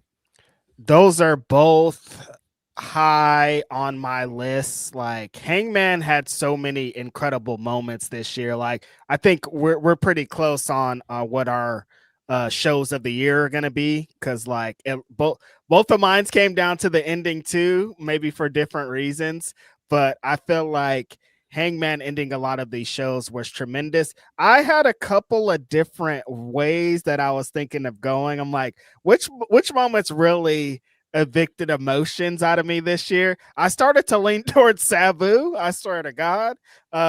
Being in Vegas, Sabu having a death match with Joey Janela, all the stuff that happened before he even got to the death match field. We're in the crowd and we're hearing things and we're like, is Sabu gonna make it? And then he doesn't, goes into the match and has one of the wildest fucking death matches that I've seen in a long time. As his last match, he fucking falls out of the ring onto his head. There's a bunch of crazy bumps.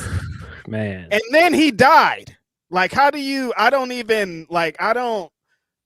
what?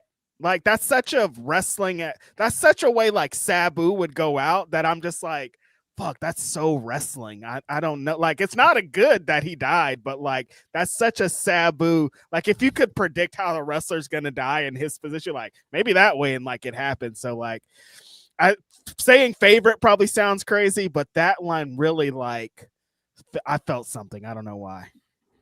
Yeah. Sabu.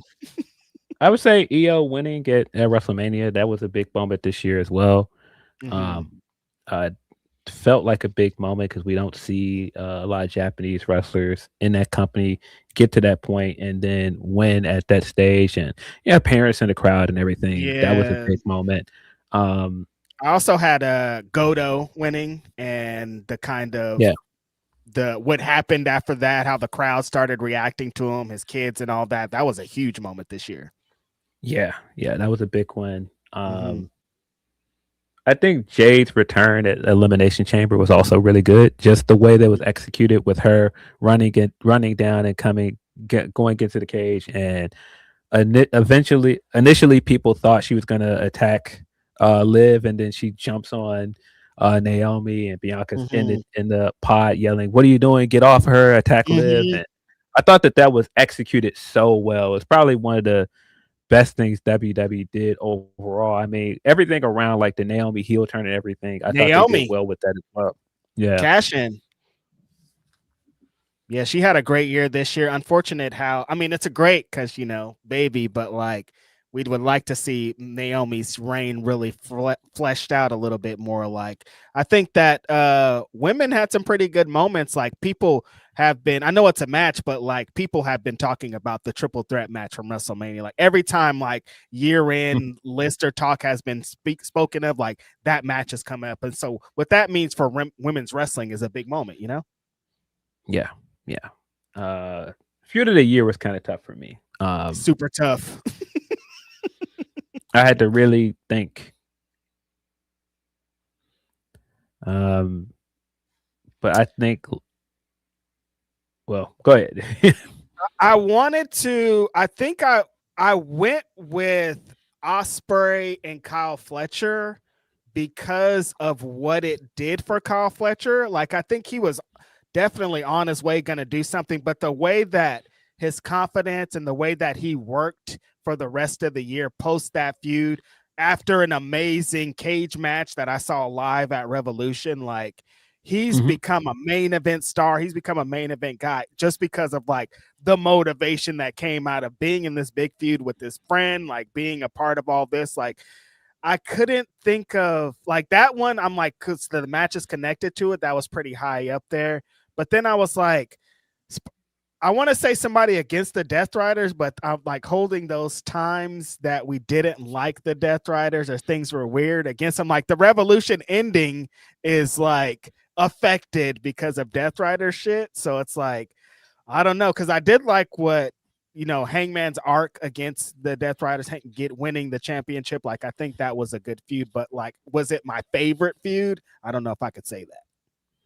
Yeah, that's what I thought initially too, because I thought I don't think the Hangman stuff with Death Riders went long enough to really qualify it as what I would say feud of the year. I think he had like the match, of course, at All In, and then they had the rematch here at Aragon Ballroom. But when I think of other feuds that had like an entire trilogy of matches, or sometimes 4 matches this year, I would say that there are other feuds that were handled better. And then I was like, maybe it's Darby versus Mox. I think that was also a very good feud. Yeah. That's why I was saying it was tough. The Suji and Gabe stuff was also very good this year. I thought they had a great feud. But Cena versus Triple H, that was a pretty good feud this year. I almost said that, but I was like, I don't want to give Triple H shine. He doesn't deserve it. Yeah, then like even the Tony stuff, like Tony Mariah really started last year, and I know we got like the match in Australia, then we got the Hollywood ending, which was probably bar none the best ending to any feud this year. Yeah. But then I was like, I don't know, can you qualify that? Because like that feud really didn't start. It was gone for a while. Yeah, you know what I mean. It started last year. Like, it really kicked up when Tony returned and was doing the rookie Tony Storm thing earlier this year, which was fantastic. But I think maybe I would say yes, just because like a good meat of the feud was this year, and like it culminated. So like it was like kind of the stuff before was the build up to this part. So I would say, like the most like sustainable feud in this year, that like if I was like picking a feud this year and like all of the story beats happened this year, you wouldn't have to look next year for any of it. It's probably Becky versus Lyra Valkyria, because all of it started right after WrestleMania. They had the trilogy of matches, then they had the triple threat match at Evolution.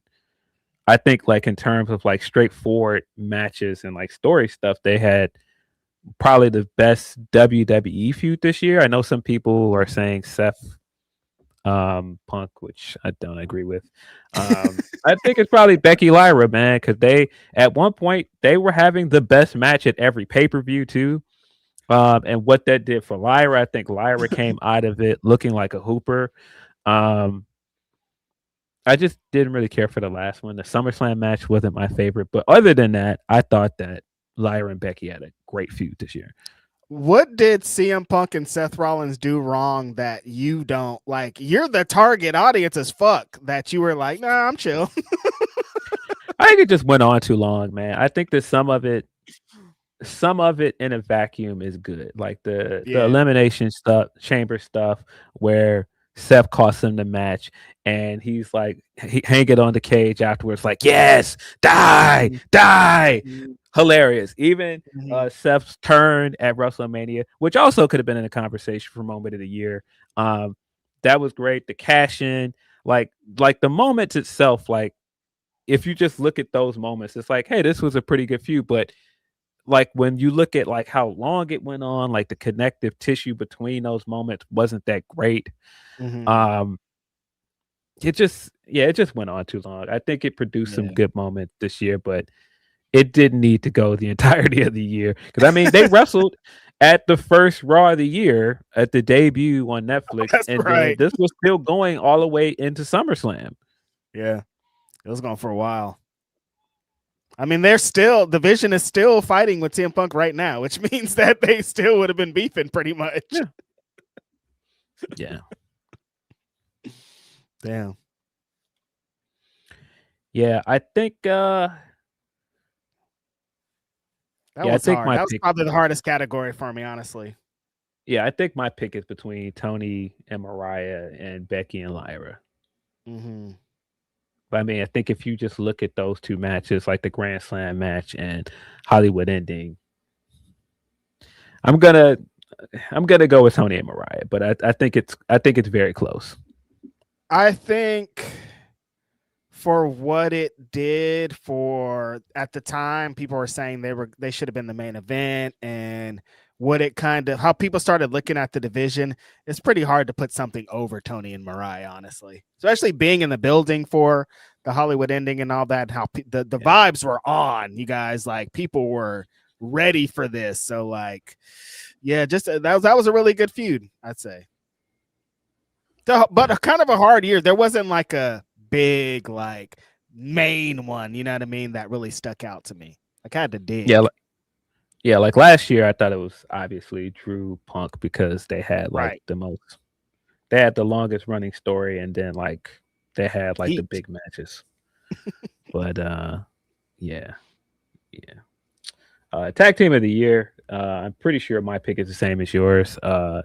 I think since these guys have been back, taking part in the big all-star matches, when they've been given opportunities in the trios matches, and then like they're moving like themselves again. They're in great shape. That's the Young Bucks for me. Listen, I'm on the staff. I get a check from PWI. When I saw the PWI list this year, I was like, what? Since when? They didn't even make the top 10. The fucking Young Bucks did not even make the top 10 of this list. When I saw who was on there, I was like, okay, what's going on? I think that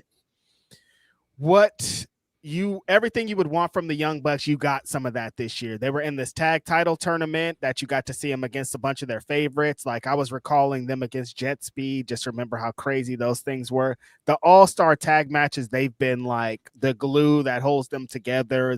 Their type of style, their fast-paced ass matches. I think the comedy bits that they were doing, coming out with Broke Bucks and different lower thirds and all that, like they really got back into the BTE style Young Bucks, love them or hate them. They're still going to be great and bring that energy that started with this company. And I'm like, they had so many great matches and did so many great things for the tag division. Also, like I was talking about with FTR earlier, like it's hard for me to not say the Young Bucks. Like the times that I've reacted the most and yelled the most watching wrestling matches this year was probably with the Young Bucks. I mean, I think I'm going to talk about them a little bit here.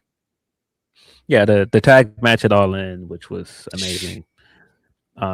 they've just had so many moments like that this year. Mhm. Yeah, it's Young Bucks for me. Yeah. I mean, FDR is in the conversation as well. I think when you look at like accolades and stuff, it's hard to not acknowledge how great of a year FDR had. Mhm. For the same reason, you know, Hardy Boys had a great year. They did win a lot of championships. They did. Regardless if I don't think that, like, for me and my taste, their tag team of the year, I understood why they were ranked number one on the PWI. Absolutely. I mean, PWI it likes accolades and they like accomplishments and working with different companies, and they're the fucking Hardy Boys, so like it made sense. Yeah. I think Brodito is another team in the conversation as well. I think they had a great year as well. But yeah, this was one of the easier ones for me. I was like, yeah, it's Young Bucks to me. Like when I was making my list, that was the first one that I was like, don't have to think about it, tapping it in. Young Bucks, they win. Doesn't matter. Like it wasn't even a competition for me. Yeah, I think they did enough, and they did what I want to see out of the Young Bucks this year. I'd like to see more straight up 2-on-2 tag matches next year, and getting back to it. Yeah. Male wrestler of the year. I kind of think I knew your pick, so I was strategic with this one, and I tried to pick the opposite because I was like, yeah, I think there's a few of them that we're both going to agree on, and it's pretty hard to not come in here and say Bandito. How did you know?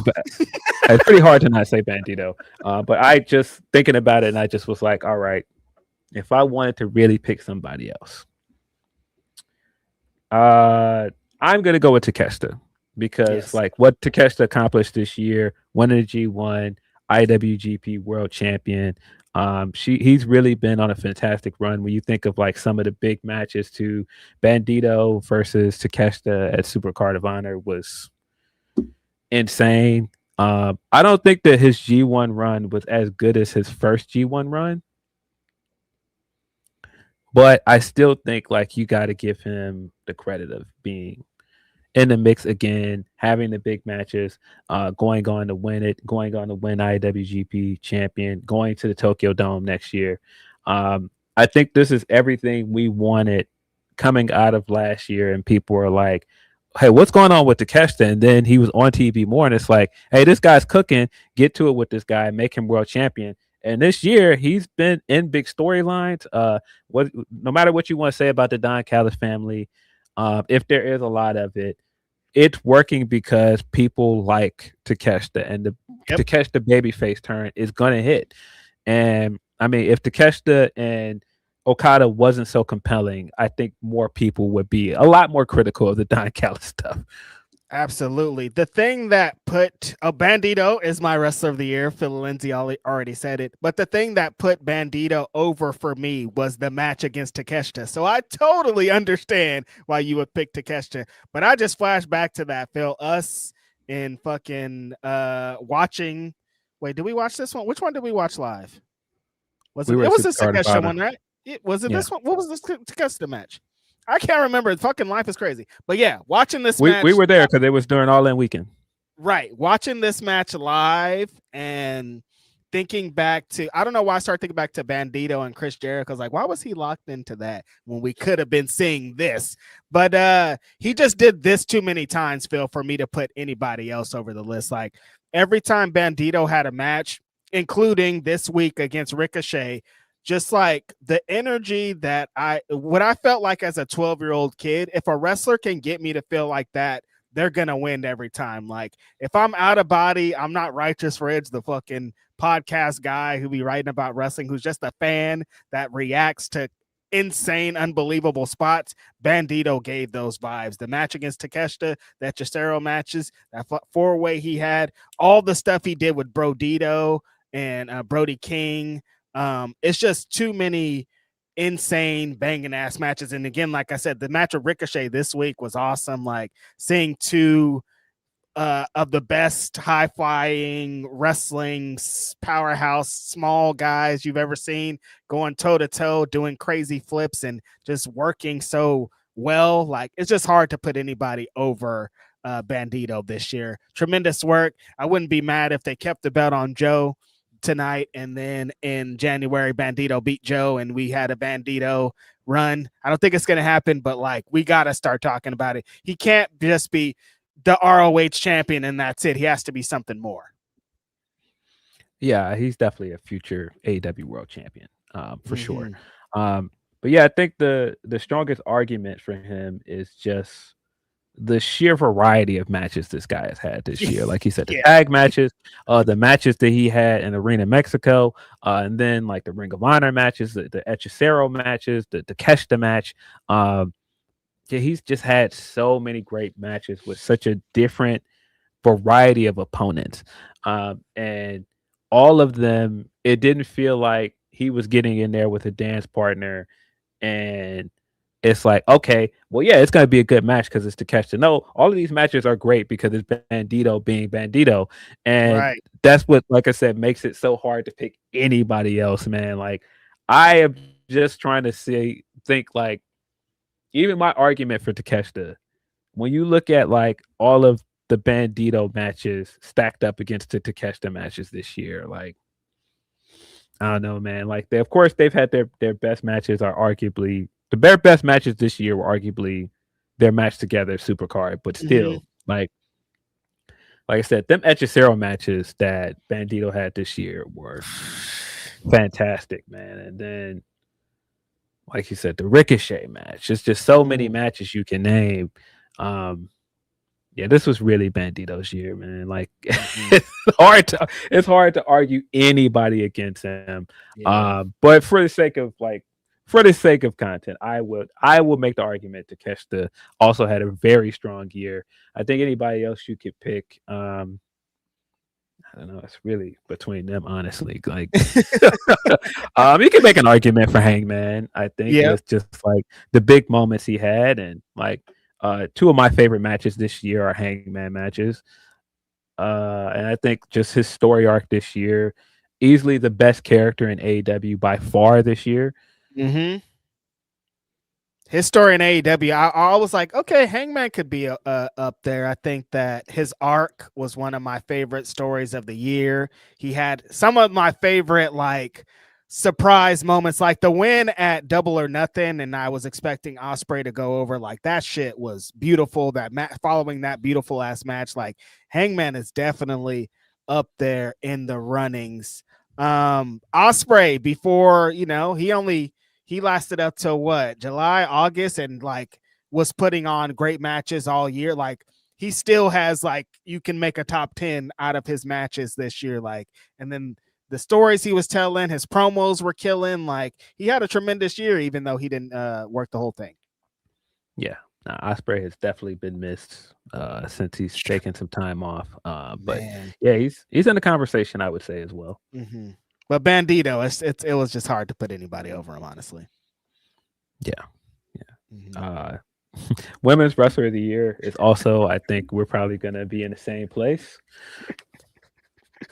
No, I'll be contrarian. It's not Mercedes Moné. It's somebody else. Come on, you guys know what time it is. This was my second, not even, I don't have to think twice. Like, who's the Wrestler of the Year?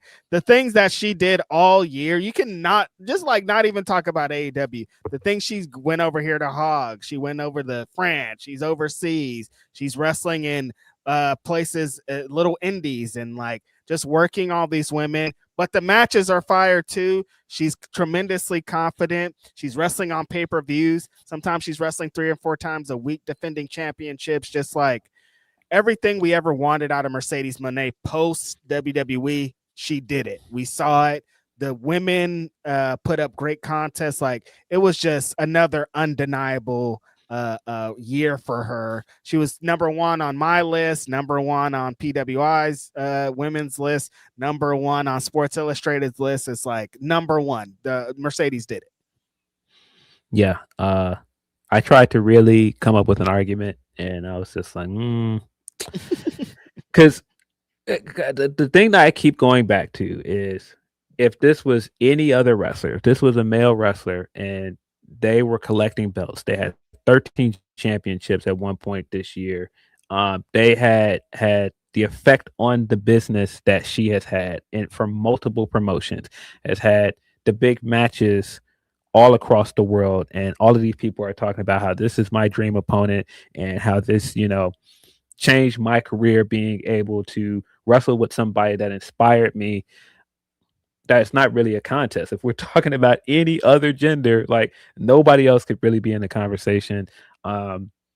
Just like where she is currently in with this belt collector gimmick, and the fact that people are now buying in, and like she's getting more into her sadistic heel mode, and she's getting more desperate, meaner, and the character stuff is coming through. I think that's the stuff we're waiting for. I think the only thing that like you could say that EO or maybe even Saya Kamatani had over her this year is that they arguably had like a standout big match this year. I think Mercedes has had great matches this year. But when you look at like Saya versus Tam Nakano and how big of a match that was, and how a lot of people were like, that is like one of their favorite matches, period, this year. Or the triple threat match for WrestleMania, how a lot of people have been putting that in their match of the year list. I think that, like I said, Mercedes has great matches, but matches up to that par this year, this debatable. I don't think that she has the match up to that quality. Yeah, no, like I was saying earlier, the way I've seen people talk about the WrestleMania triple threat match, like I haven't seen anybody talking about a Mercedes match like that. Like she's had a bunch of great matches, and I even in my match of the year have some of them included, but like those matches are like put on a different level. They make people feel a different way. So that's definitely what I think they have over them. I agree with that. Yeah, but I think even just like the sheer quality, I mean, the fact that she went on this streak of matches since, because at one point last year, people were like, this ain't that great. She went on that streak of matches after Full Gear and really hasn't missed. And she's had a few matches this year, like I said, that I wouldn't say it's better than those two matches I named, but like I said, the sheer quantity of it, the Rio match, the Statlander match, the Tony match, Athena. I mean, the Athena match, the Persephone match. I mean, she's had so many strong matches this year. I just, like I said, the biggest argument you can make for an EO, for example, is that EO has had like two like runaway blockbuster matches. I mean, even the match she had at Evolution was incredible. The match with Stephanie Vaquer at WrestlePalooza, which was clearly far and away the best match on that show. And I saw a lot of people say that this year that she had the best match on the show, and that's different. Like that moves at a different speed for EO. But again, back to Mercedes, even what you said, bringing up that Persephone match, like maybe my favorite Mercedes performance was in Arena Mexico versus Persephone, and her parents are there and everybody fucking hates Mercedes. She comes out in the Selena gear and she's just fucking on top of the world. Like that shit was insane. So yeah, Mercedes Moné is mine. Yeah. I think there's an argument for Tony as well. I think Tony has had an incredible year. And, I didn't mention it in Moment of the Year. And you could even mention it actually in Promo of the Year as well. But when she has the moment on Collision with Mariah May and Mariah beats her down, it's like, I never needed you. I always just thought you were stupid enough to be used. And she's getting ready to walk out. And then you hear in the background, what makes you think I've forgotten? Such a great moment. The pop for that is just, man, like from then on, I mean, the fact that she managed to come back and, first of all, the fact that she managed to go away and stay relevant, went to Japan, had to start a match, wrestled all these other places, and then came back and did this rock star rookie Tony gimmick, and it was legitimately funny. And then when you got the actual reveal that she's still timeless Tony Storm, and then she's continued to be just as popular, probably more popular than she was last year, still is having strong matches, had the Hollywood ending, had the match at All In with Mercedes. She's had a really, really great year. I think that the stuff towards the end, I wish was a bit better. I wish that they had handled like her losing the belt and some of that stuff in the tournament a little bit better. And I think that would have really stamped it for me. but yeah, she had a strong argument. I think she had a strong argument than most people are giving her credit for Women's Wrestler of the Year. Yeah, my Mercedes is just like personally, like for my flavor, what I was going for. It's hard to vote against her, but like if we're talking overall wrestler of the year, like Toni Storm is up there. Everything we've been talking about today with what she represents and how big of a star she is because a lot of the work that she did this year. So like she had a great year. Yeah. Saya Kamatani also in the conversation for stuff she was doing in Japan. First women's wrestler to win Tokyo Sports MVP. One of the first women in Japan to be on Japanese mainstream television again. Like it's been a long time since they've had Japanese women's wrestling on mainstream television, and that's a big one. The fact that Saya's got that accolade under her belt, Tokyo Sports MVP. Like I said, the big match this year was Tam Nakano. And then it's got the match coming up at Wrestle Kingdom. It's got a really great year as well. Yeah, I saw a lot of people with her matches in their list, their top 10 list. So like a tremendous year. Yeah. Match of the year. Match of the year. This was Priest, a match of the year. Match of the year, Priest. For me, just the fact that the outcome was so perfect, the fact that it was unpredictable and I did not see it coming. I think it's Will Ospreay versus Hangman from Double or Nothing. I think that's like not only was just the storytelling in the match perfect, was just like them doing each other's enemies' moves, and just like the story they built up of Ospreay becoming more and more heelish throughout the match, and Hangman like winning the match, and just the outcome of Hangman winning and then getting ready to walk away, and then they did the callback of him turning around like he did it All Out, and he comes down there and helps him up, and everything about it, just him at the end like triumphant with the trophy behind him. Like that's match of the year by far to me. Yeah, Hangman Adam Page had a bunch. That one, the finish was probably my most shocking moment of the year. Of like, I just like would have bet my house and my car and my everything inside of it that Will Ospreay was going to win and that he should win, and all these reasons why. But like Hangman winning and realizing and putting all the story together, and it felt awesome, and the moment was great, and the match was insane. Like that was a crazy ass match. I have, because we were there, all in the tag match mentioned earlier between the Bucks, Swerve, and Hangman, just because like the elements, you guys, like the Young Bucks, my favorite tag team of all time.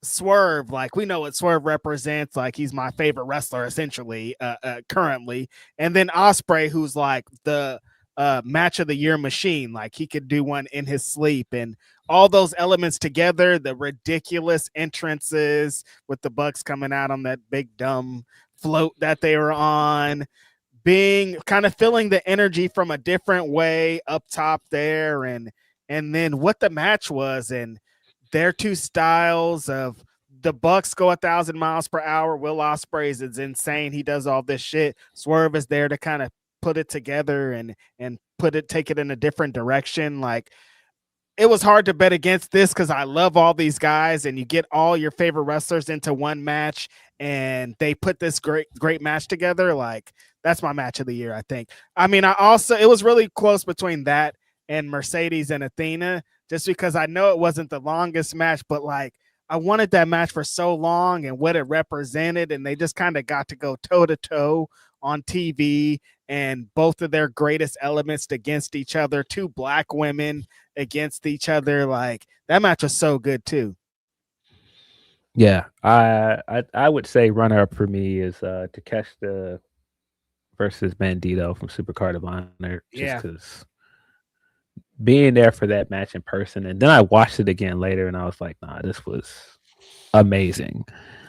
Man, we left that show like buzzing, dog. Like that shit was crazy. Yeah, that was Yeah, that was amazing. The Kenny Omega match I mentioned earlier as well, in the Dome versus Gabe Kidd, like what that did for Gabe, that was incredible. Tanahashi crying afterwards, like you can't write that either, dog.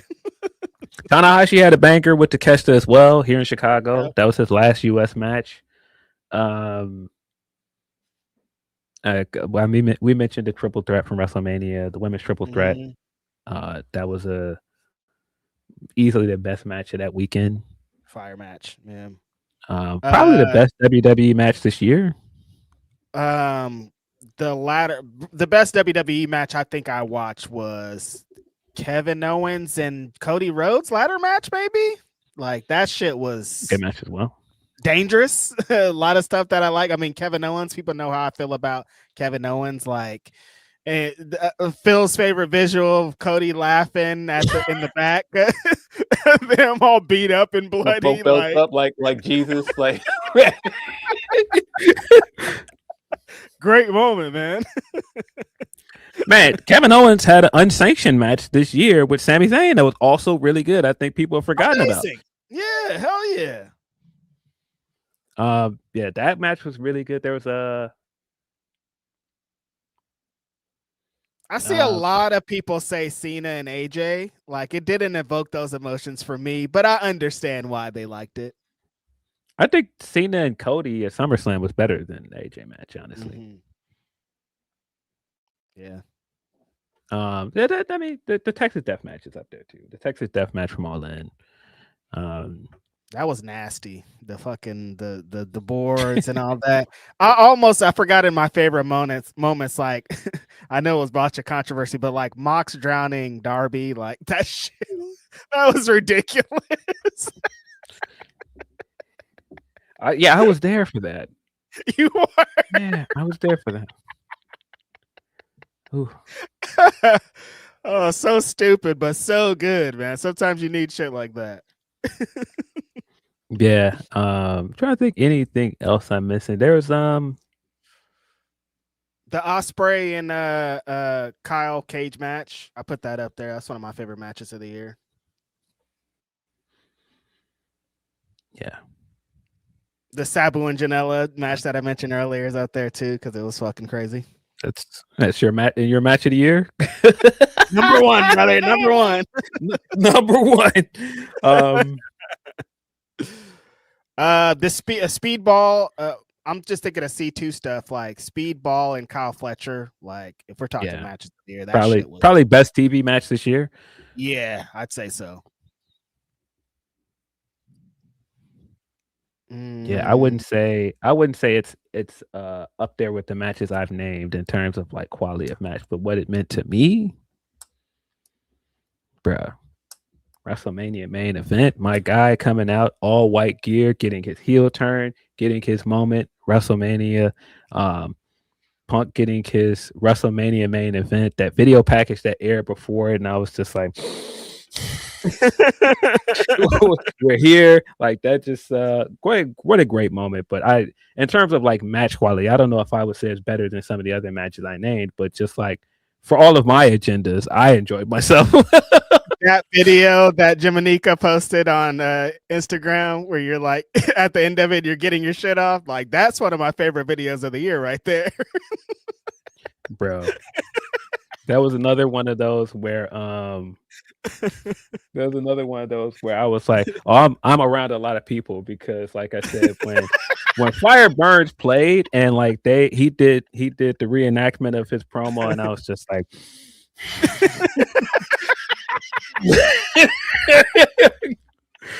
Bro's had a few drinks in him too by then.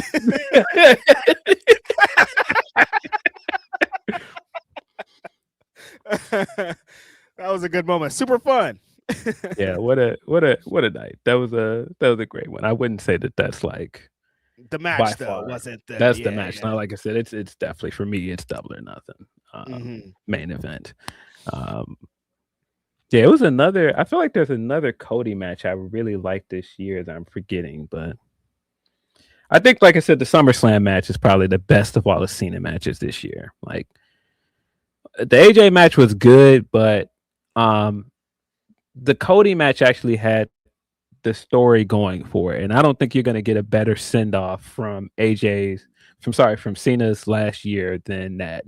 The closing moments of Cody giving him the salute and them hitting him with the crossroads. The AJ stuff, like depending on how you feel about them doing, all of the other finishers and stuff, like I enjoyed that match, but I think personally, I think Cena's best performance this year was in the SummerSlam match. Mm-hmm. Yeah, the culmination past all the getting kind of past the heel shit and how people were feeling, just like the match Cody's been waiting for, the moments, the elements after that horrible WrestleMania shit. Like, yeah. Yeah. Pay-per-view of the year. Mm-hmm.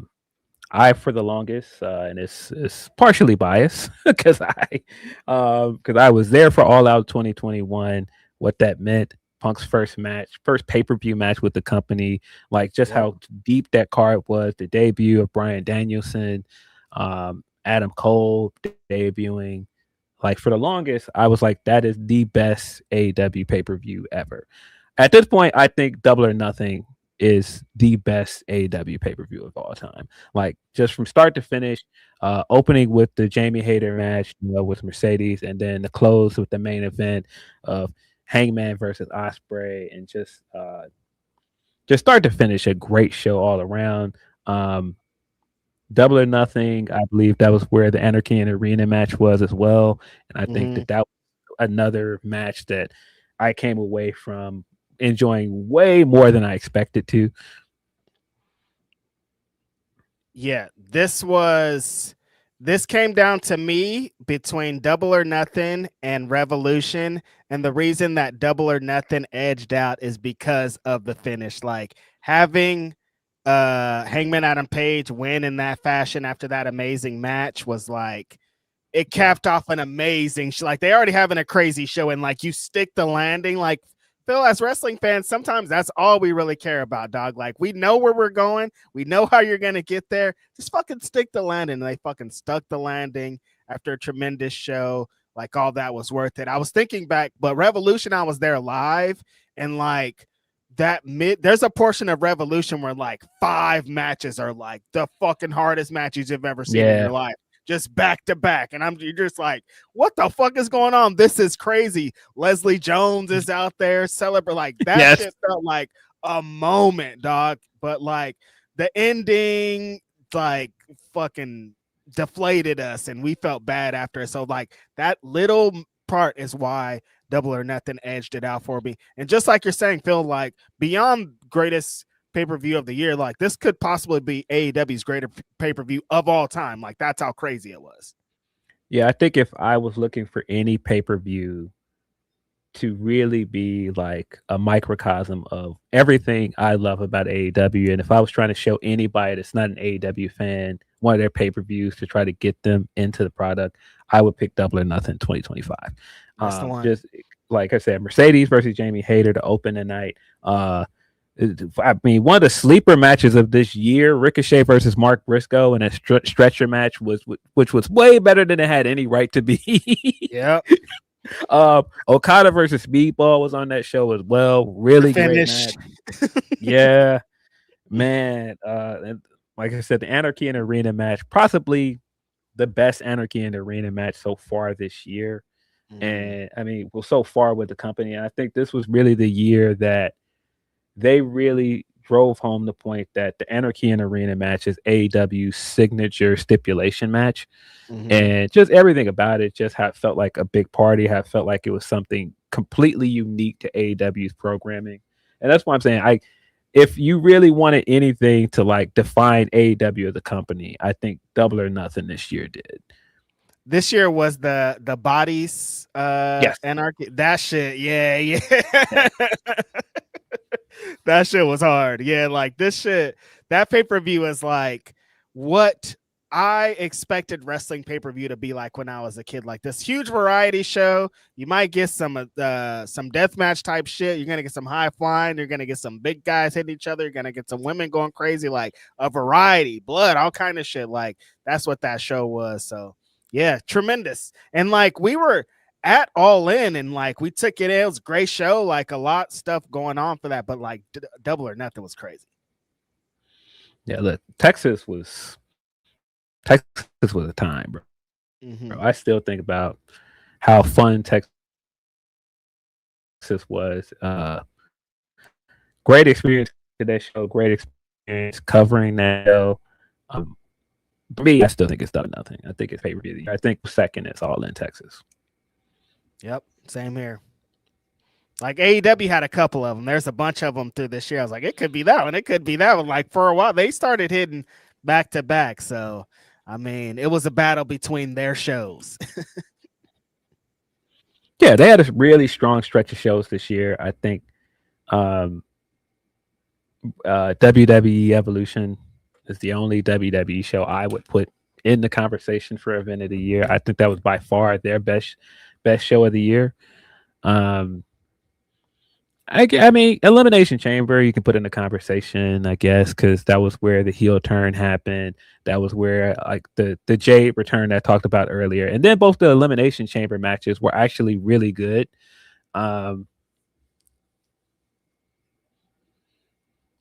That's kind of it. I feel like it's been really uneven this year for WWE and AEW. I think AEW, they do pay-per-views across the board better for my taste in wrestling. But yeah, this just wasn't a particularly strong year for WWE with pay-per-views. Like I thought most of WrestleMania was forgettable, to be honest. Like the triple threat match that I mentioned, the main event of night one, there were some other things I liked. I surprisingly really liked Jade versus Naomi more than most people.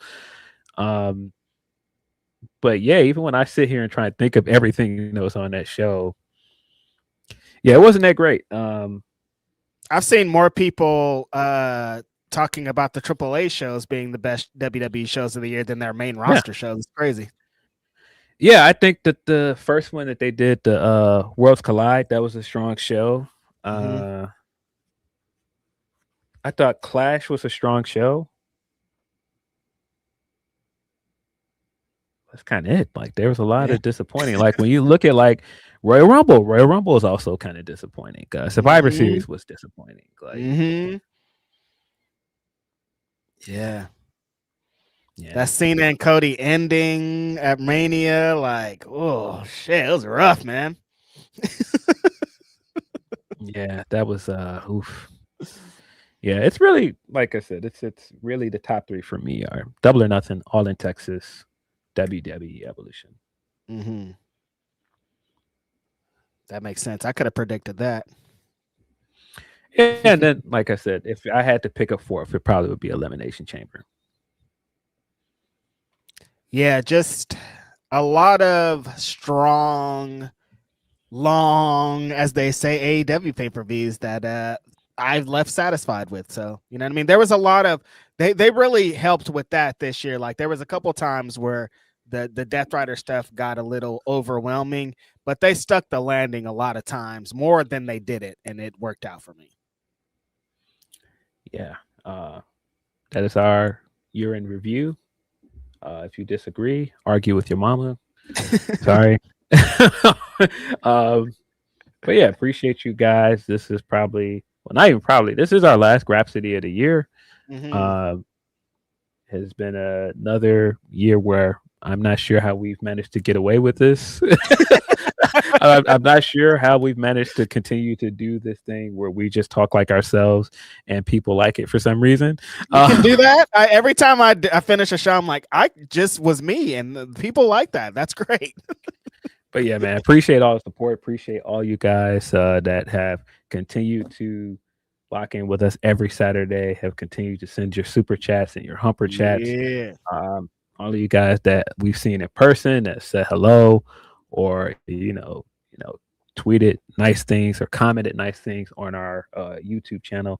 The amount of like following we picked up immediately with our YouTube channel is still just staggering to me. We're less than a year in, and we're already at like 1,400 subscribers. Appreciate you guys for that as well. But yeah, we will review World's End on Monday on our YouTube channel. But this is our last proper episode of Grapsody for the year. We'll be back Monday. Absolutely. But that's it for 2025. I think we have like We got some super chat chats left too.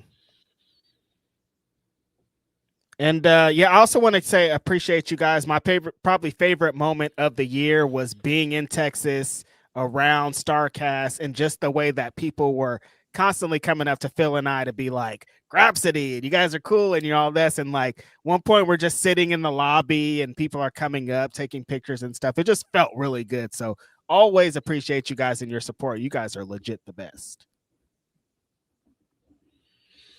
Yeah. There were a lot of people that last day we were in Vegas. Yeah. Vegas was funny, man. Also, one of my favorite days of the year was, Flow Rider. Like that was 2025 was wild.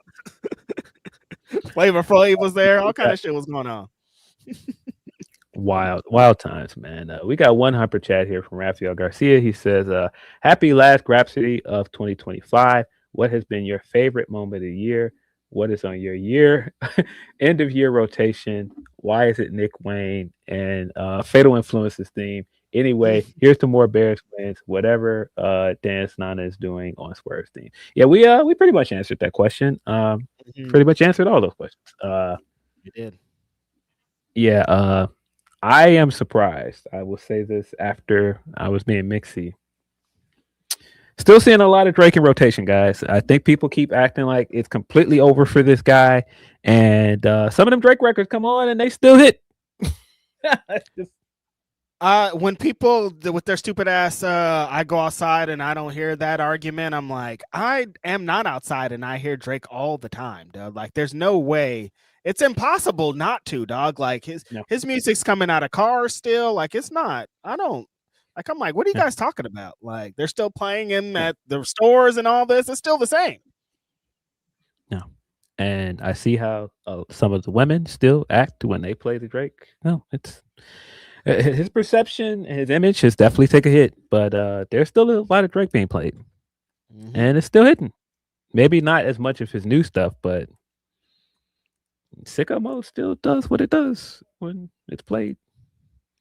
And if he puts out a fucking record that people like, this Iceman shit, people are jumping right back on. None of this shit matters. Yeah, of course. Let's get into a few super chats, then we're out of here. The homegirl Shanika, appreciate you, Shanika, with a very generous super chat. Says late run-in with the chair. Early happy new year to you, to all, and happy birthday to me on the 31st. Happy birthday, Shanika. Thanks, guys, for all the laughs and takes this year, and looking forward to even more in 2026. Appreciate you, Shanika. Happy birthday. Super duper happy birthday. You got a New Year's happy birthday, homegirl. That's crazy. I would be dead if I had a New Year's birthday. That's all I want to say. I'm very happy that I did it. And I hope you have a great one, Shanika. The homie Leonard Aarons III says, hilarious shit seeing triple bypass. Out here telling the masses how to live healthy. I prefer getting healthy advice from folks who don't need pacemakers before they hit 60. Not just me saying it. Others are saying it too. Winky. Bro.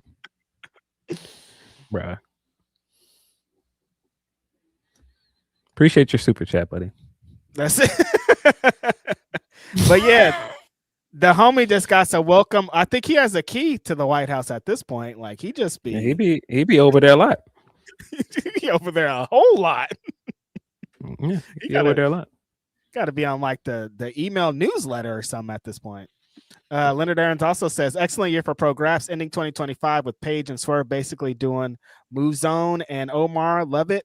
Laughing at the folks who had Mox covered for a figure for Dead before the C2. Excited for World's End and Wrestle Kingdom in a week from Sunday. Yeah. Tanahashi is going to be done with wrestling in about a week's time. It don't feel right, honestly. Yeah. Best farewell tour this year. Absolutely.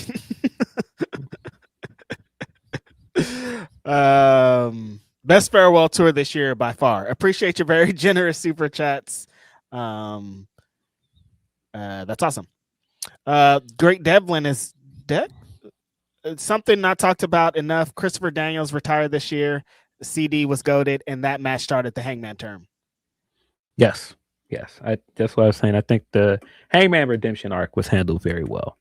It really was. And I remember people were not happy about that Christopher Daniels match. They were like, why is he doing this? And I was kind of confused, like, why are you going in this direction with him? But it ended up working out really well.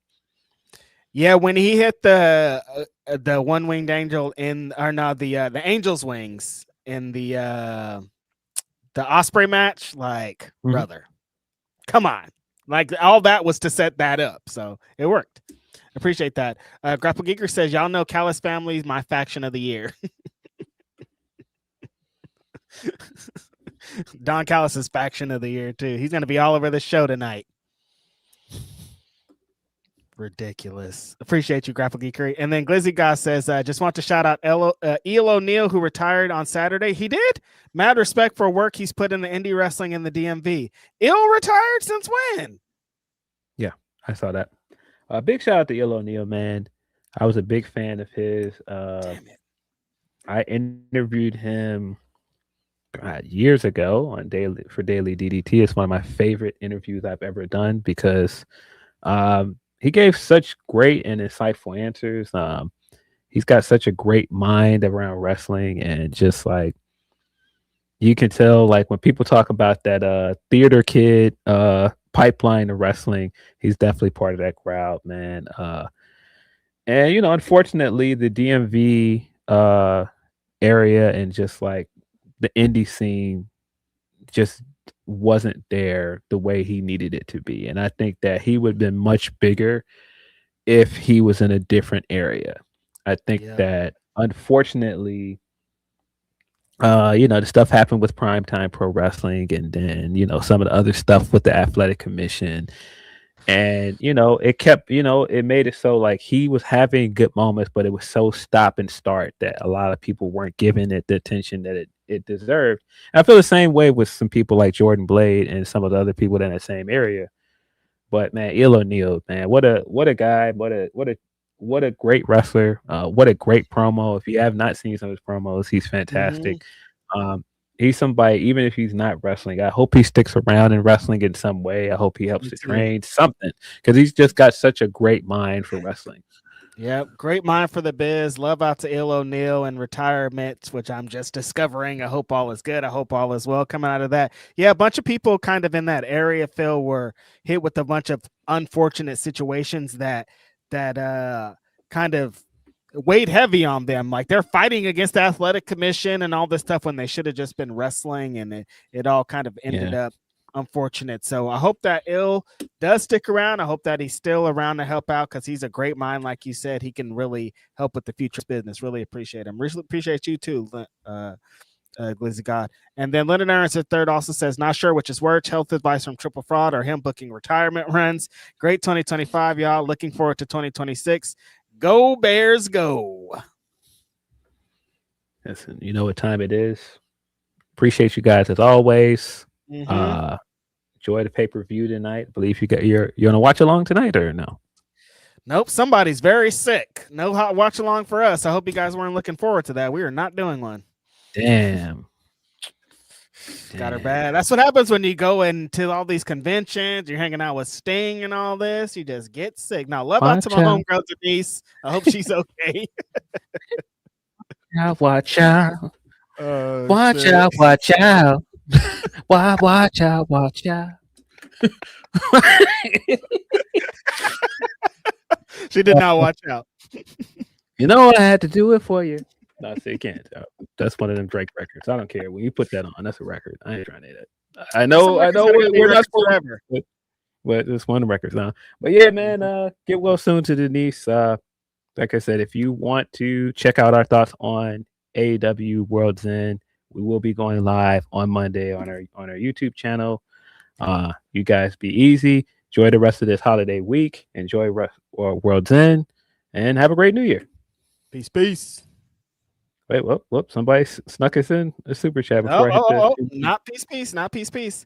The homie Speed Punk Official says, one of my favorite matches of these years was in August for In August on OVW, Jamin Oliver. I cannot say this name. Jamin Olivencia versus Cal Hero. Like my tongue just can't say Oliver.